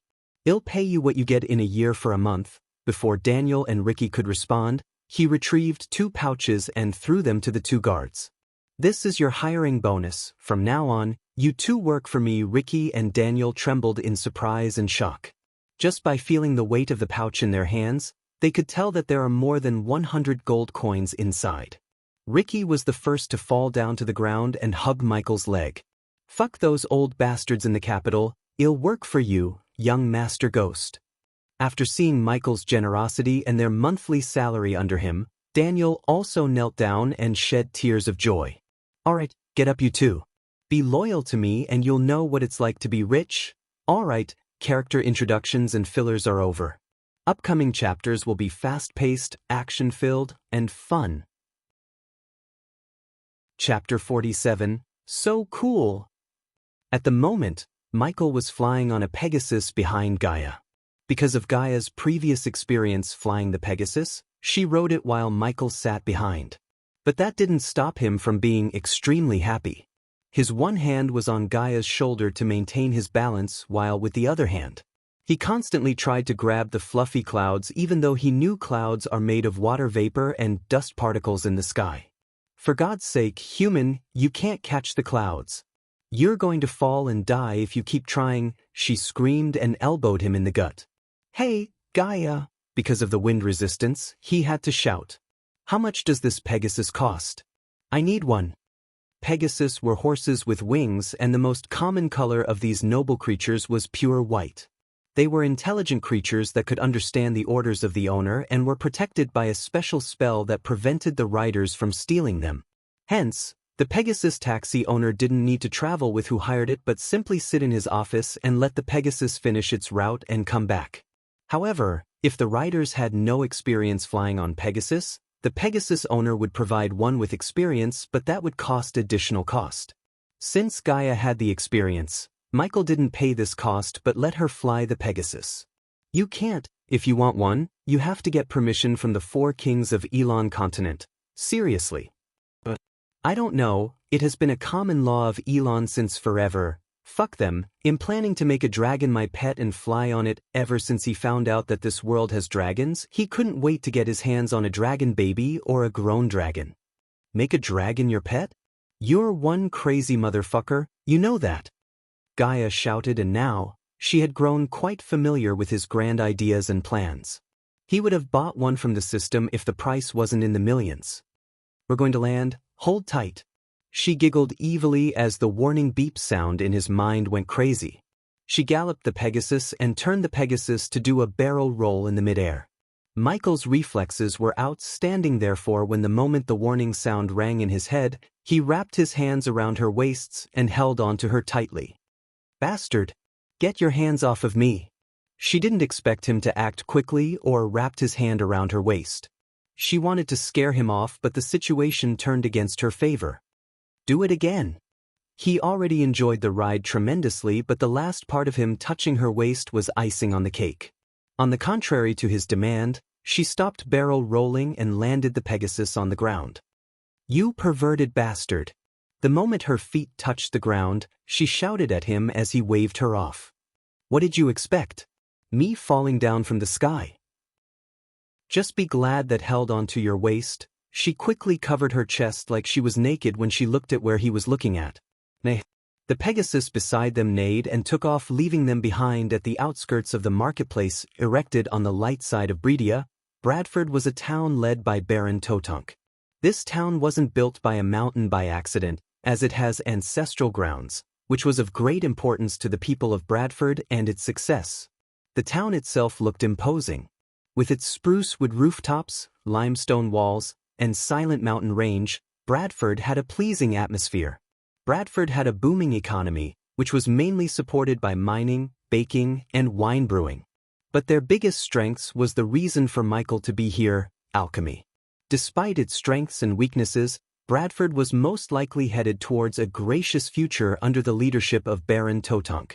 But this remains to be seen. Despite their rough landing, people didn't pay mind to Gaia and Michael as they continued to do what they were doing. Compared to the river town, the people around Michael seemed healthy and clean.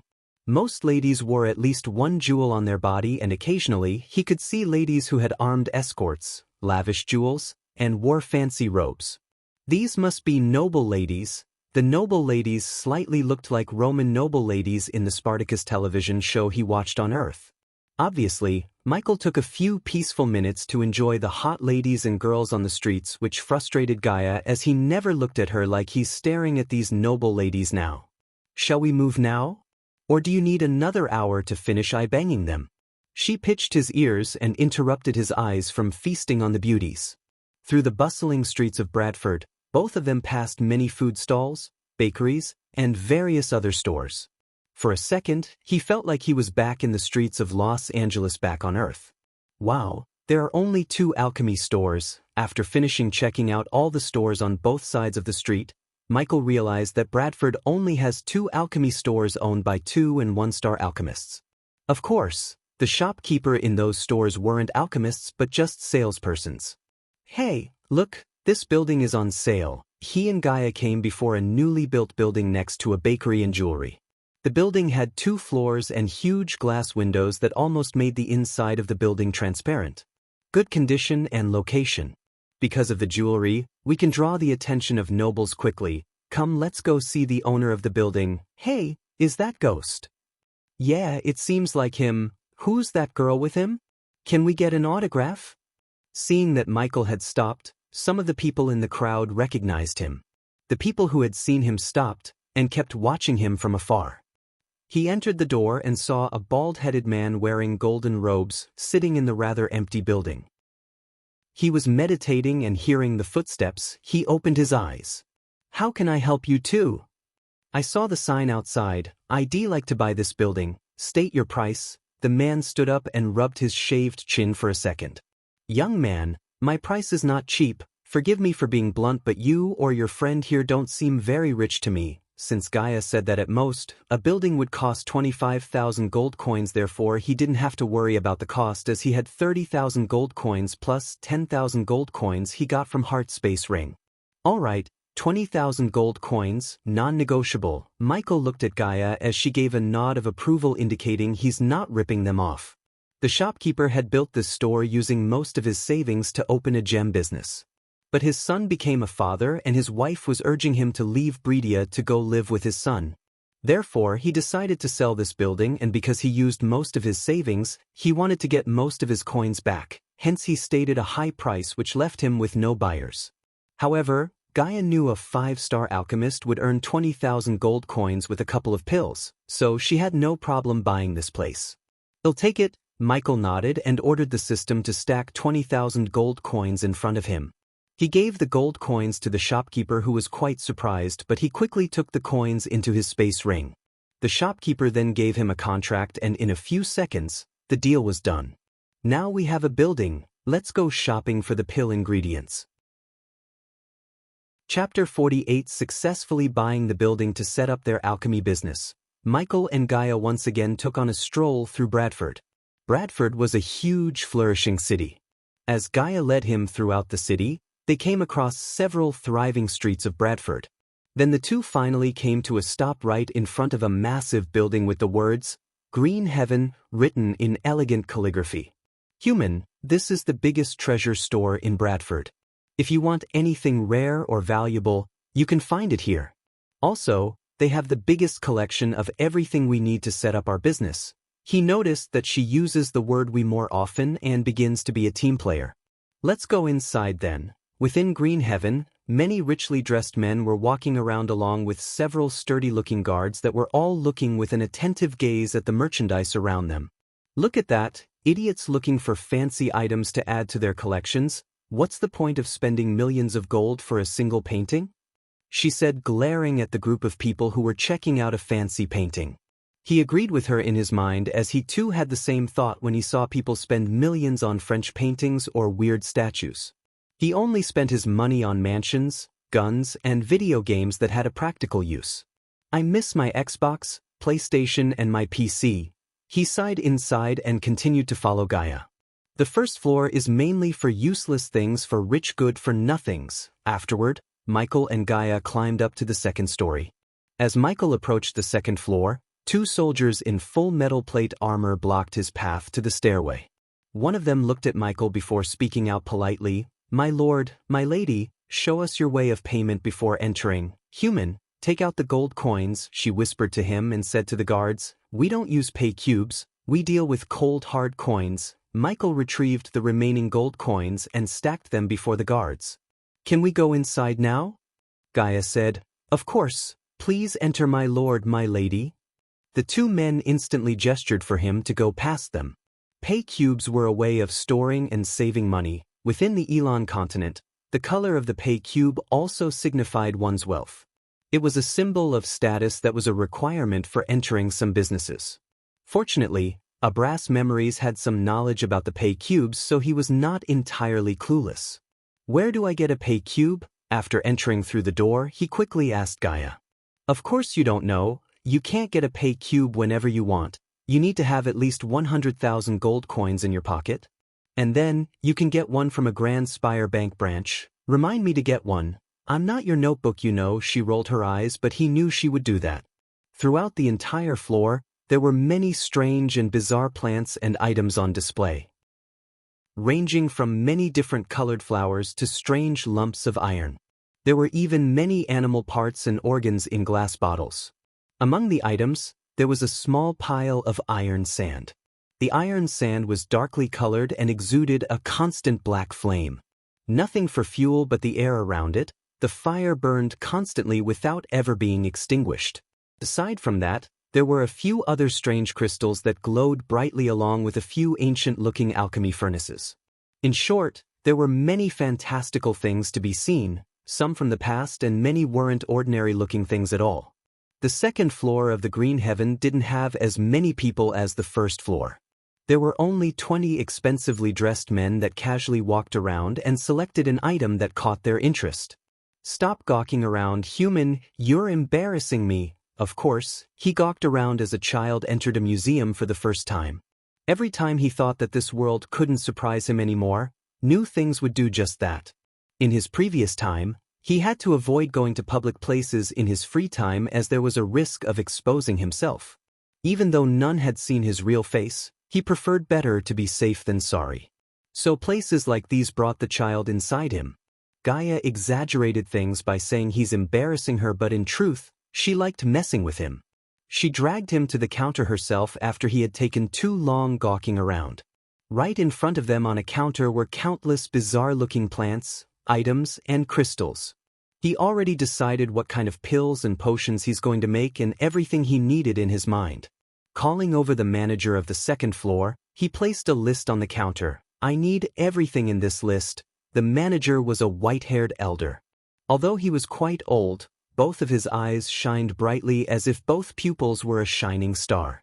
The manager looked at the list and then him as if to size him up before speaking with a small smile. "My lord, the items in this list, are you an apprentice of an alchemist?" Gaia became irritated about the old manager's inquiry as she was about to open her mouth for a snooty reply. Michael kicked her leg.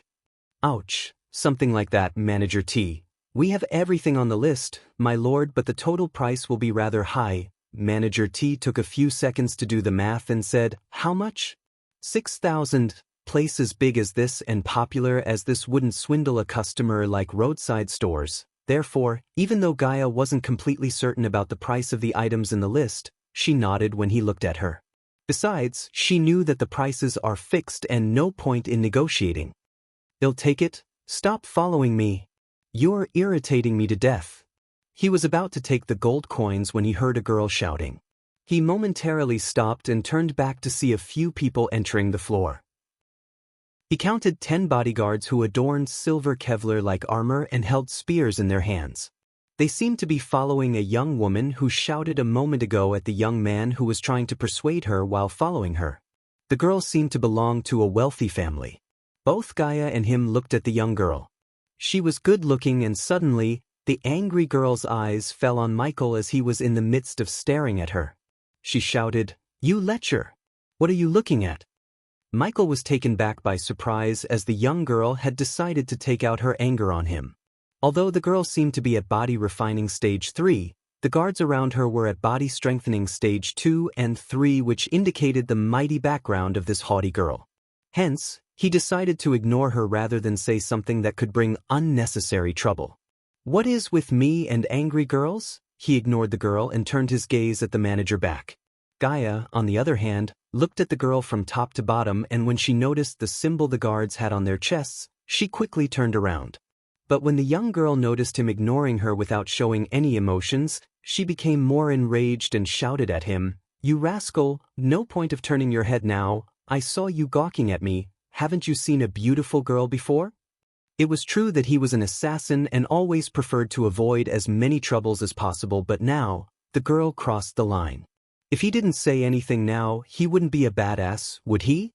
"Excuse me." Gaia knew very well that he has two sides of him. One side of him was the funny, cool, calm side, and the other was the evil, cruel killer side.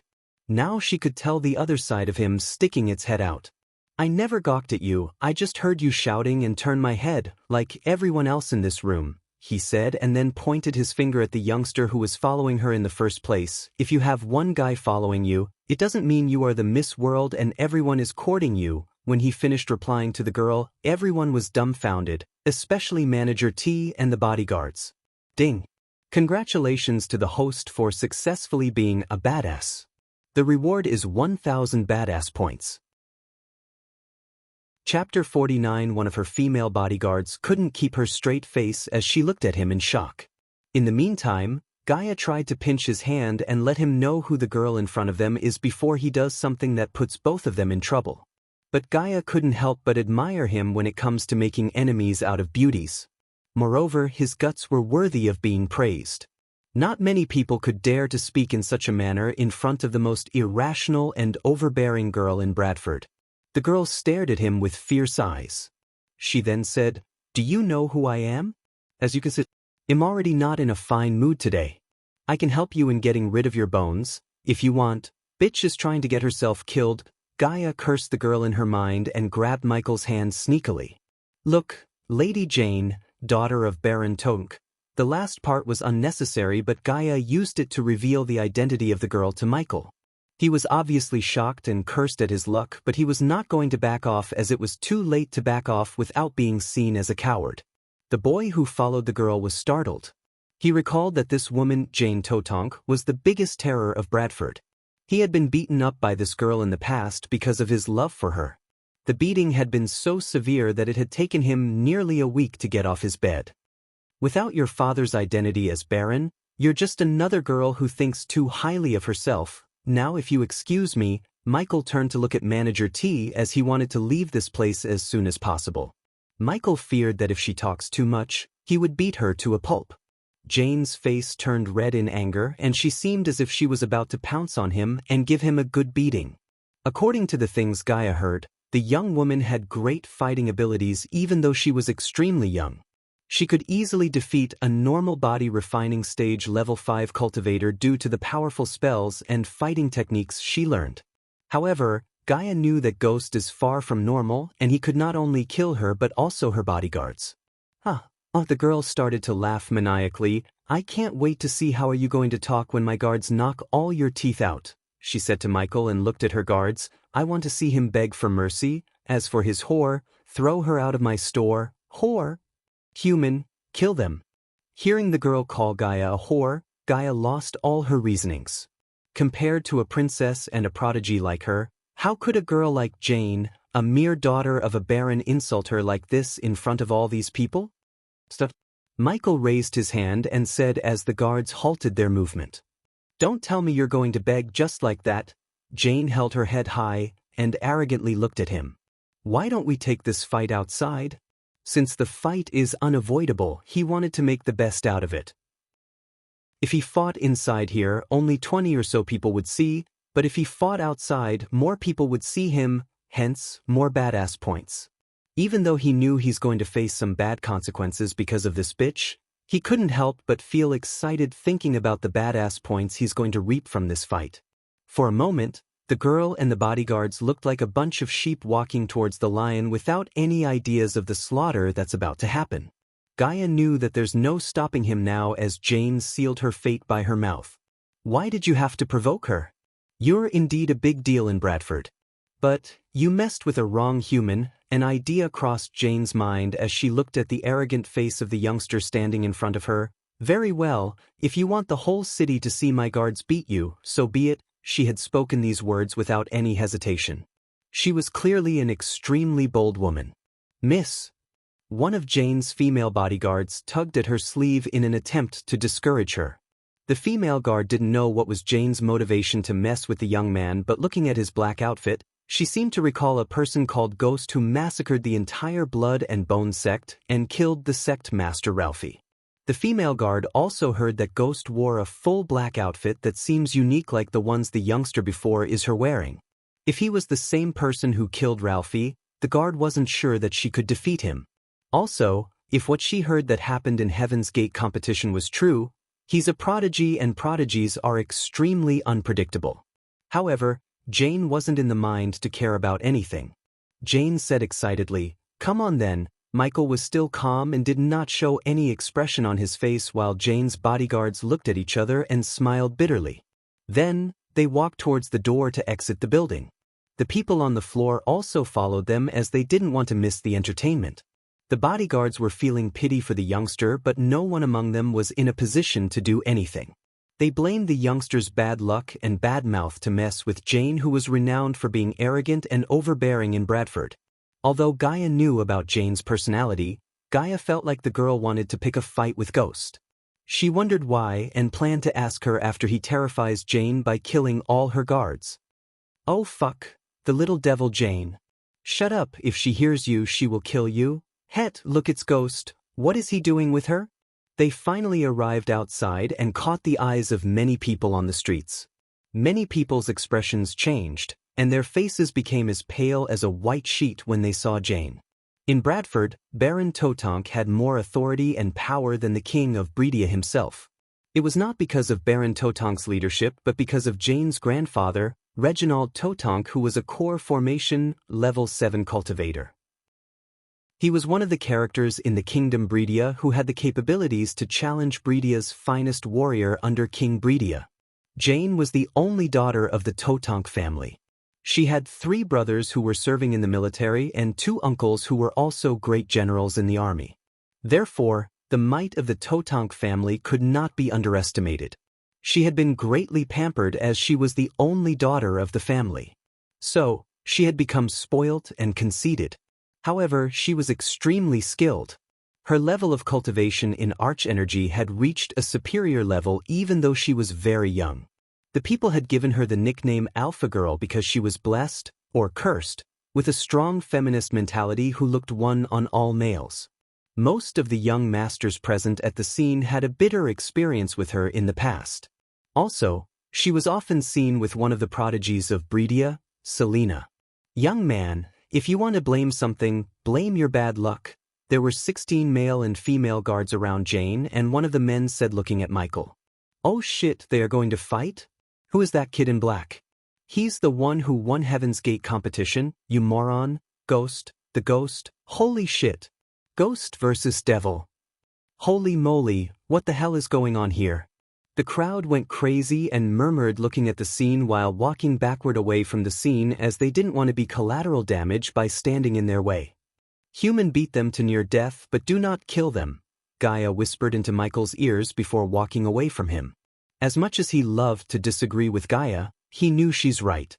Beating them to a pulp was bad enough, but if he killed them, the consequences would be disastrous, at least until he became strong enough. He couldn't afford to be the number 1 target of the Baron.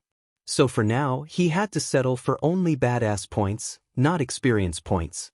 I hope you have good health insurance. His smile freaked the guard as if one was smiling at a time like this. He must be either crazy or extremely powerful. But showing the doubts aside, the guard lifted his sword and rushed towards Michael. Michael just merely sneered as bolts of lightning rushed out of his fingers. On the opposite, a powerful aura surged from the sword and completely enshrouded the guard's entire body. With the responsive shield and his current strength, there was no need for him to use his full power unless he wanted to kill the guard. He reduced the power of the bolts of lightning and it would be enough to bring the guard to his knees and break a few bones in the process. This was a battle between a body refining stage, a level 5 fighter, and a level 2 body strengthening stage fighter. The guard had just approached Michael, but in an instant, an enormous force had enveloped him. His expression changed drastically as TE guard realized that something was wrong. Lightning dash, thud, thud, thud. The guard halted his steps when he saw the youngster in front of him disappear, and then he felt a sharp pain all over his body. The crowd could only see a light dance around the guards as his body bled more and more.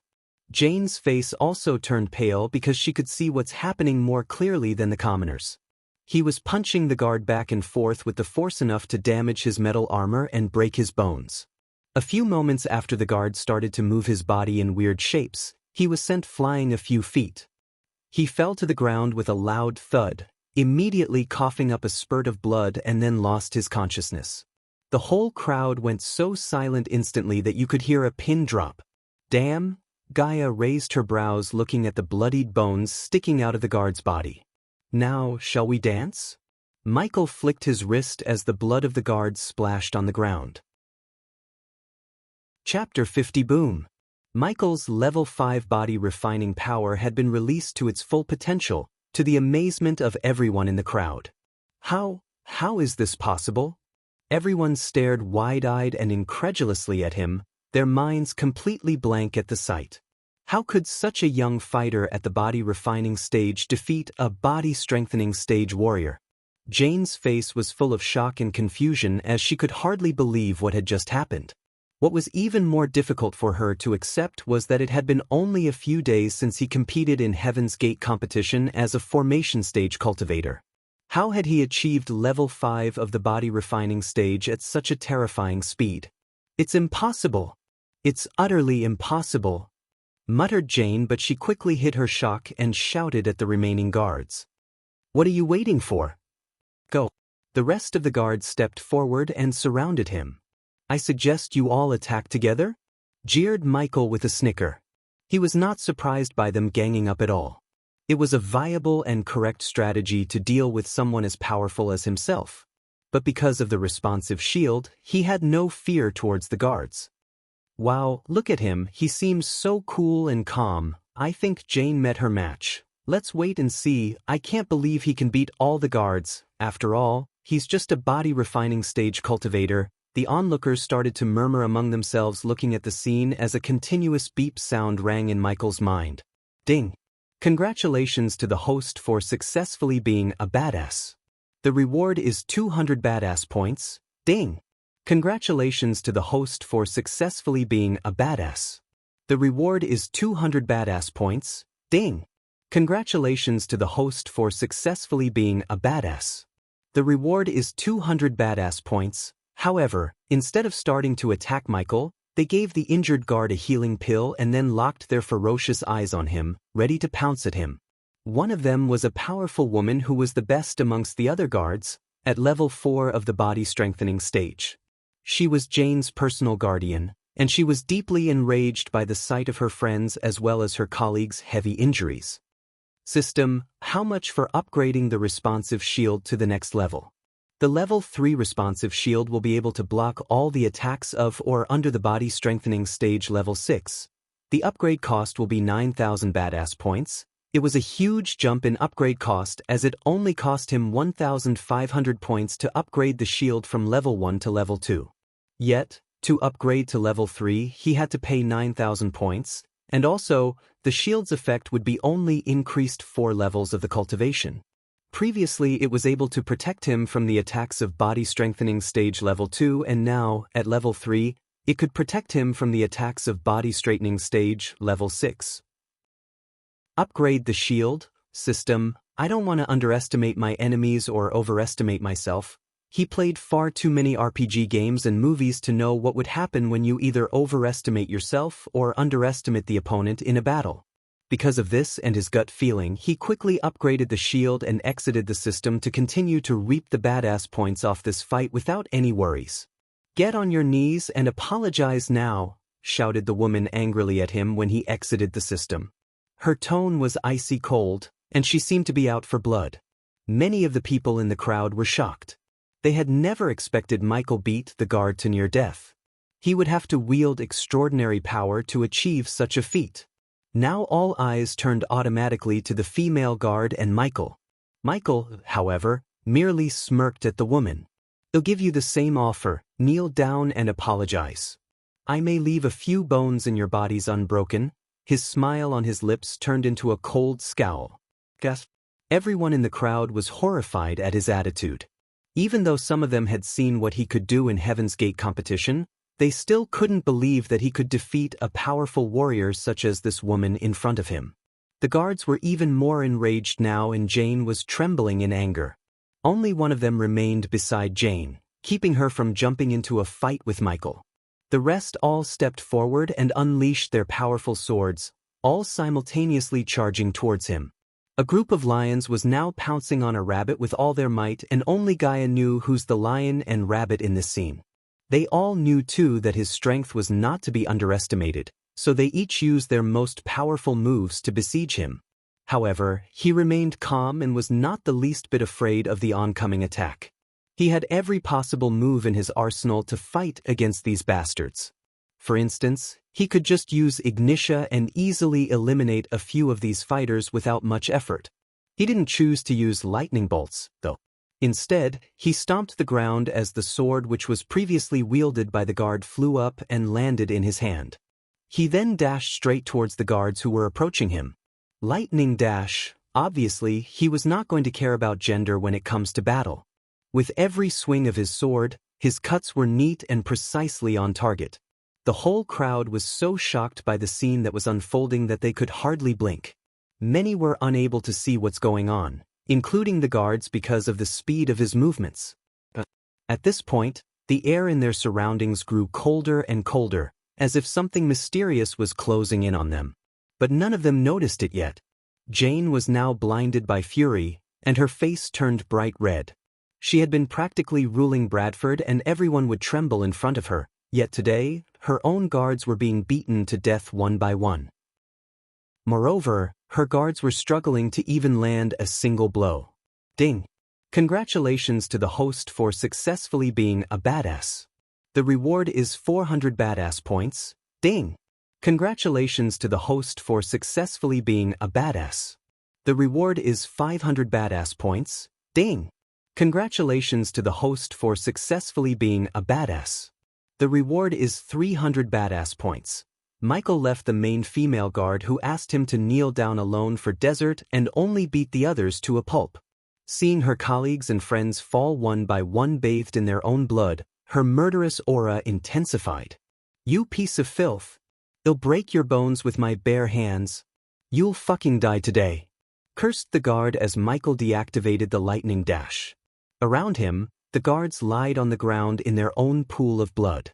Many bones were sticking out of their body and their faces were messed up to the point that their own mothers would have a hard time recognizing them. Shit. Oh my god. The crowd trembled at the sight and weak-hearted ones looked pale. Only Gaia had a wicked smile on her face and craved some snacks.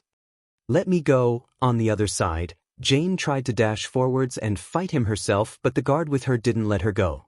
Miss Jane, I don't think you can defeat him. Hell, I doubt even Maria could defeat him. The best move is now to leave this place and tend to their wounds before they bleed to death, the guard told Jane, and he didn't care about Jane throwing a temper tantrum because his first priority was to protect her. At Morningstar Sect, she was ranked within the top 50 of her batch before she joined as a personal guard to Jane. She personally recruited everyone in Jane's protection detail and trained them herself and considered the guards as her own elite students. But now, he almost killed them and prepared to do the same to her. Thinking about this, her blood boiled in anger, and this was not about Jane's order anymore but personal for her. She stared at him furiously. Just like what you did to them, I will break all your bones and bathe in your blood, she snapped.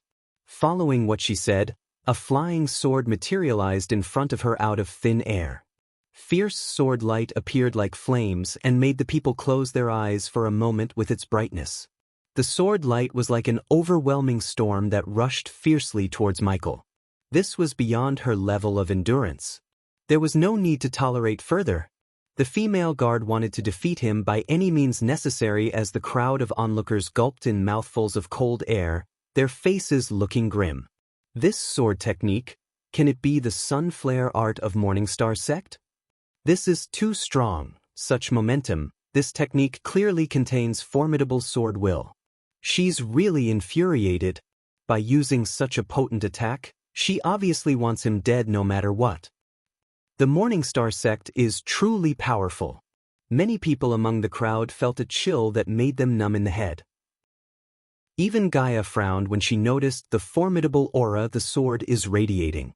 On the other hand, Michael still wore a serene expression, facing what was to come calmly.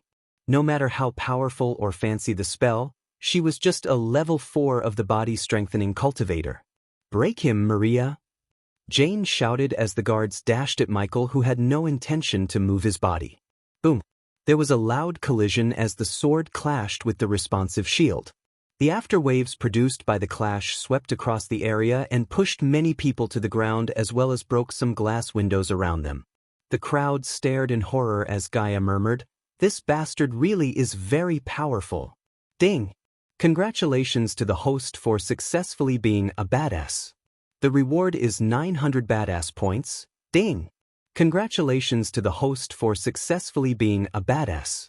The reward is 1000 badass points. Ding! Congratulations to the host for successfully being a badass. The reward is 800 badass points. Chapter 51. When the dust rose by their clash cleared, they saw Michael standing there without even a cut on his body. Everyone's eyes landed on him in aghast, and the female guard couldn't believe what she's seeing. How could he survive that? What spell he used? There's not even a cut on his body.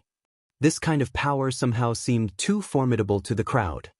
He snickered again and brushed the dust off his shoulder as badass points kept increasing in the system. I don't know why your young miss picked a fight with me, but it's not going to end well for you. The guard beside Jane and Jane wore severe expressions on their faces. The female guard, Maria, who had fought him, was already their strongest member. She had even executed the Morningstar sect's sun flare art, and yet it couldn't even touch him. They had now realized why he was calm and cool in the face of battle with them. The female guardian was so enraged that she was shaking. Although her cultivation strength was higher than him, her sword technique had been so easily dismissed by a teenager. This was difficult for her to accept. The more she thought about it, the angrier she became. However, he didn't care about her anger at all as he casually walked towards her. Each step he took forward, she took a step backward subconsciously in fear. Gaia now strolled forward head high and her hands behind her back to join Michael to share bask in his spotlight. What is he planning to do? Is he going to kill her? Yeah, I think so. He's crazy. I hope he breaks that bitch Jane's teeth. Shut up. The crowd looked at Michael with fear and excitement. Bastard. If you touch her. On the other side, Jane screamed and struggled to free herself from the clutch of the guard. She didn't expect him to be so powerful, even though she was warned by Selena. But ignoring her shout, Michael clutched Mariah's neck as she gasped for air and wiggled. She had used most of her arch energy in her last attack, and now, she didn't have much energy left to fight him. The system's red warning about killing a person already appeared in his mind, just like when the time at Heaven's Gate competition. Since he was not going to kill her, he ignored the warning and smiled at Maria wickedly. A cold chill ran through her spine when she saw his smile, and before she could do anything, he punched her in the face. She felt like a hammer hitting her face and almost blacked out. No, stop. Almost at the same time, a cry was heard from afar, and it was Jane, who seemed boiling in anger. However, he did not stop or let Maria go. His eyes were cold, and without any hesitation, he continued to use her as a punching bag. Each of his punches had enough force to break her bones, and after rapidly landing 20 or 30 punches, Maria completely lost her consciousness and his fist started to ache. Ding! Congratulations to the host for successfully being a badass. The reward is 800 badass points. Ding! Congratulations to the host for successfully being a badass. The reward is 800 badass points. Ding! Congratulations to the host for successfully being a badass. The reward is 800 badass points. A long series of system messages popped up and rang in his mind. In a matter of seconds, his badass points skyrocketed. He checked the total number of H points on the interface screen and discovered that in the blink of an eye, had accumulated a total of 6,000 badass points. But of course, if you take into account the 22,000 badass points that he still owed the system, then he was in fact still very poor, but this was indeed a good harvest. Bastard! Jane cursed in an angry manner as she finally used arch energy to break free from the guard's clutches. She then rushed towards him and leaped at him with a fireball in her hand. Miss Jane, stop. Wind blast. Michael just sneered and raised his hands to send a wave of wind to blast her midair. Her anger and arrogance overcame her reasoning, and as a price, she was sent flying before even she could attack him with the fireball. Ah! The guard was quick enough to catch her in the air before she hit the ground and suffered some wounds. Lightning dash. And when she realized what just happened, Michael appeared before her. As much as Gaia loved to kill Jane, she knew what would happen if he killed Jane. Therefore, she rushed towards Michael. Aha! The guard immediately placed his hand on his sword, fearing that Michael would hurt Jane, but Michael raised his finger and stopped him. Jane's eyes contained uncontrollable anger than fear as he smiled. The reason I leave you alive is I don't like wars and am not going to start one with your daily because of you. But if you mess with me again, you and all the Bradford will know the power behind me. he said in a rather hushed voice as only Jane and the guard could hear. Let's go, he turned back and said to Gaia. She nodded and gave Jane the middle finger before following him behind. The crowd instantly moved away from his path and stared at him terrified, but many youngsters who had a bitter experience with Jane looked at him with eyes full of respect and worship. He taught the little devil a true lesson today and earned their respect. Many of course thought that he was afraid of killing her because of her status as Baron's daughter.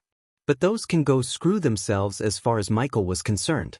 Beating the guards alone messed up his plans and might bring him some bitter consequences, let alone killing Jane, which would bring down the wrath of a powerful local ruler. That was why he bluffed about the power behind him to Jane. The reason he said quietly was he didn't want to scare off the potential badass points givers. How could he earn more badass points if everyone became afraid of him thinking that he has a mighty background? He only wanted the Baron to think like that. A genius leader like him wouldn't act quickly without getting all his information checked, and if Michael's guess was right, the Baron would buy his bluff and would not do anything rash, at least for some time. Michael could use that time to grow in strength and forge powerful connections within Breedia. That bitch. Because of her, we couldn't buy what we needed. Human, what do we do now? Gaia was pissed off about Jane messing with their plans. You tell me, it's obvious Green Heaven won't sell anything to us anymore, so we have to look for another store, he said, but Gaia shook her head. You don't understand, human. No one would sell anything to you. The first thing she will do is blacklist you. So good luck buying anything in Bradford unless you reveal your star level to the Baron himself. She was right, and although he was extremely frustrated at the fact that he couldn't kill Jane, he calmed himself to think of another plan. He already bought the building for 20,000 and wasn't going to let the coins go to waste.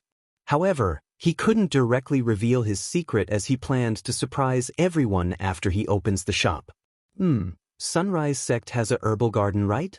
I have to use that. Get in. He raised his sleeve and motioned her to attach herself to him. Yet she seemed reluctant. You became too powerful, your soul energy will resist, so you can't attach yourself to me like before? I can, but it will be only for 2 or 3 hours, said Gaia. I'll be enough. Come get in. He was relieved to hear that she could do that as he didn't want to buy anything from the system to remedy this situation. She then closed her eyes and in a few seconds, she transformed into a small light ball. The light ball merged itself with Michael, and when he saw his forearm, he saw the black snake tattoo appear again. Together they dashed towards the Sunrise Sect where Daniel and Ricky were waiting for them. Chapter 52. Michael activated the lightning dash and moved towards the direction of Sunrise Sect like a bolt of lightning.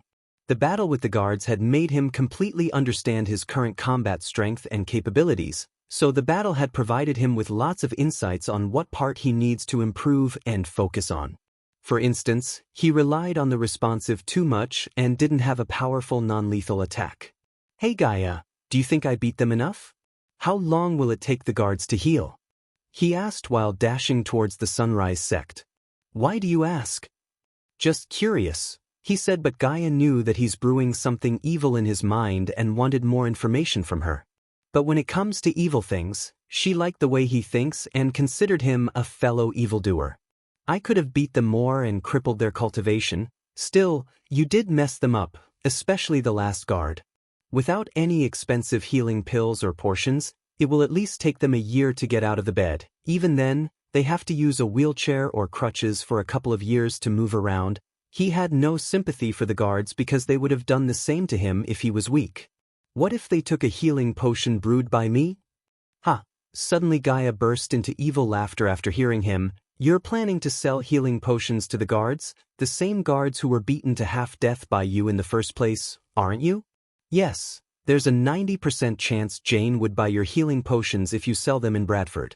Considering the way she was looking at the guards when you were beating them, I can tell she has a soft spot for them and hate to see her guards broken. After all, she was the reason for their state. I have to tell you, human, I like the way you think. Thank you, Snakey, he chuckled. Don't call me that, she shouted at him, but he loved making her angry, so her shout only made him more amused. So the last thing you said to her, is it true? Although his bluff to Jane before leaving the scene was hushed, Gaia heard it loud and clear. What do you think? Instead of answering, he questioned her to see what's her take. After all, she wasn't a simple-minded person. I think what you said is half true. You don't have a family, but you do, however, have someone powerful behind you. How else would you have learned alchemy and these weird spells you use? He was slightly surprised by her answer because it was spot on. The only thing she missed was the powerful person behind him is not an actual person but the system, the almighty badass system. Of course, he wouldn't tell her about the system as only a stupid person would do that. Am I right? Gaia asked, and he sensed a tinge of proudness in her voice. Maybe, was his answer, and then in a few minutes, they reached the outskirts of the Sunrise sect. The sect was located between Rivertown and Bradford. Until now, he didn't pay much mind to the location, but now he scanned everything while moving towards his house. It was a land with splendid mountain ranges and tall mountain peaks. The natural arch energy was rich on top of the mountain compared to the mountain base or foothills. Everywhere he turned, he could see nothing but lush green grasslands and various sizes of mountains. The scene vaguely resembled the Torre a Castello of Italy, only greener and more hills. If this place was on Earth, it would have been a paradise for trekkers, but he wondered why or how many plants surrounding the sect buildings dried up. Adding to the beauty of the place, the mountains were surrounded by a faint fog. This place truly gave off a holy and noble feeling. This mountain range was called Scarlet Summit before it was named Sunrise Mountains by the founders of the Sunrise sect. Countless mountain peaks spread across the mountain range. It was said that the founder of the Sunrise sect had discovered an underground arch energy vein here, therefore he occupied this place and established the Sunrise sect. However, the energy vein of the Sunrise sect grew weaker and weaker with time and became one of the many reasons for the sect's current situation. The energy vein, aside from it being able to provide the best cultivation environment and gather natural energies, was also a representation of fortune. Each of the three big sects had occupied land with energy veins. This was the reason why they were eternally prosperous and had produced countless geniuses. This place is beautiful. Stopping at the foothill, he stared at the beautiful scenery filled with light fog and couldn't help but praise it. Beautiful, but the arch energy density is weak. No wonder they can't produce powerful cultivators as the other three sects. Gaia's voice sounded in his mind, and her reaction was not like Michael's. Her experience was much richer compared to him. A small sect like the Sunrise sect wasn't qualified to even be ranked in Nagaland. Your Royal Highness, can you get out of my arm now? Michael said sarcastically. For a moment, you sounded nice. She growled and appeared before him in her human form. Both of them started moving to walk up the mountain. Brother Ghost, Master Ghost. Just when they had ascended half the mountain, they heard some shouts, and then a few girls dressed in orange clothes walked towards them with a wide smile on their faces. But when some of the girls saw Gaia standing beside him, their faces lost the color and seemed discouraged. Others quickly surrounded Gaia and curiously looked at her. You must be Sister Elia. And who told you that? She answered with her trademark scornful attitude as the girls laughed. You just like Teacher Mark said, hee hee. And Brother Ghost, did you kill something on the way? You reek of blood, one of the girls asked, twitching her nose. Just beat up some guards in Bradford, he casually said and continued to walk up the mountain. Yeah, the guards of Bradford Baron's daughter. The girls almost tripped when they heard Gaia and looked terrified. Oh my God, you messed with Evil Jane? Please tell me, you didn't do anything to her. We left that bitch unharmed for now, she shamelessly boasted to the girls while he chose to remain silent rather than spoiling her moment. Since Gaia was said to be Ghost's friend, the girls didn't mock her for being a mortal girl as Gaia continued to describe everything that happened in Bradford and centered herself as the main character. Then Ghost stopped me from teaching the guard a lesson. If he didn't stop me, I would have broken a few more bones in his body. He stopped walking and stared at her, but she gave him a let me have my moment look as he sighed and continued walking up the mountain. He was really surprised at her talent of lying so convincingly, as the girls had already started to believe that she fought the guards beside him despite being a mortal. Looking at the girls eating out of her hands, and Michael didn't say anything, Gaia lied through her teeth more boldly and enjoyed the worship and admiration in the girls' eyes.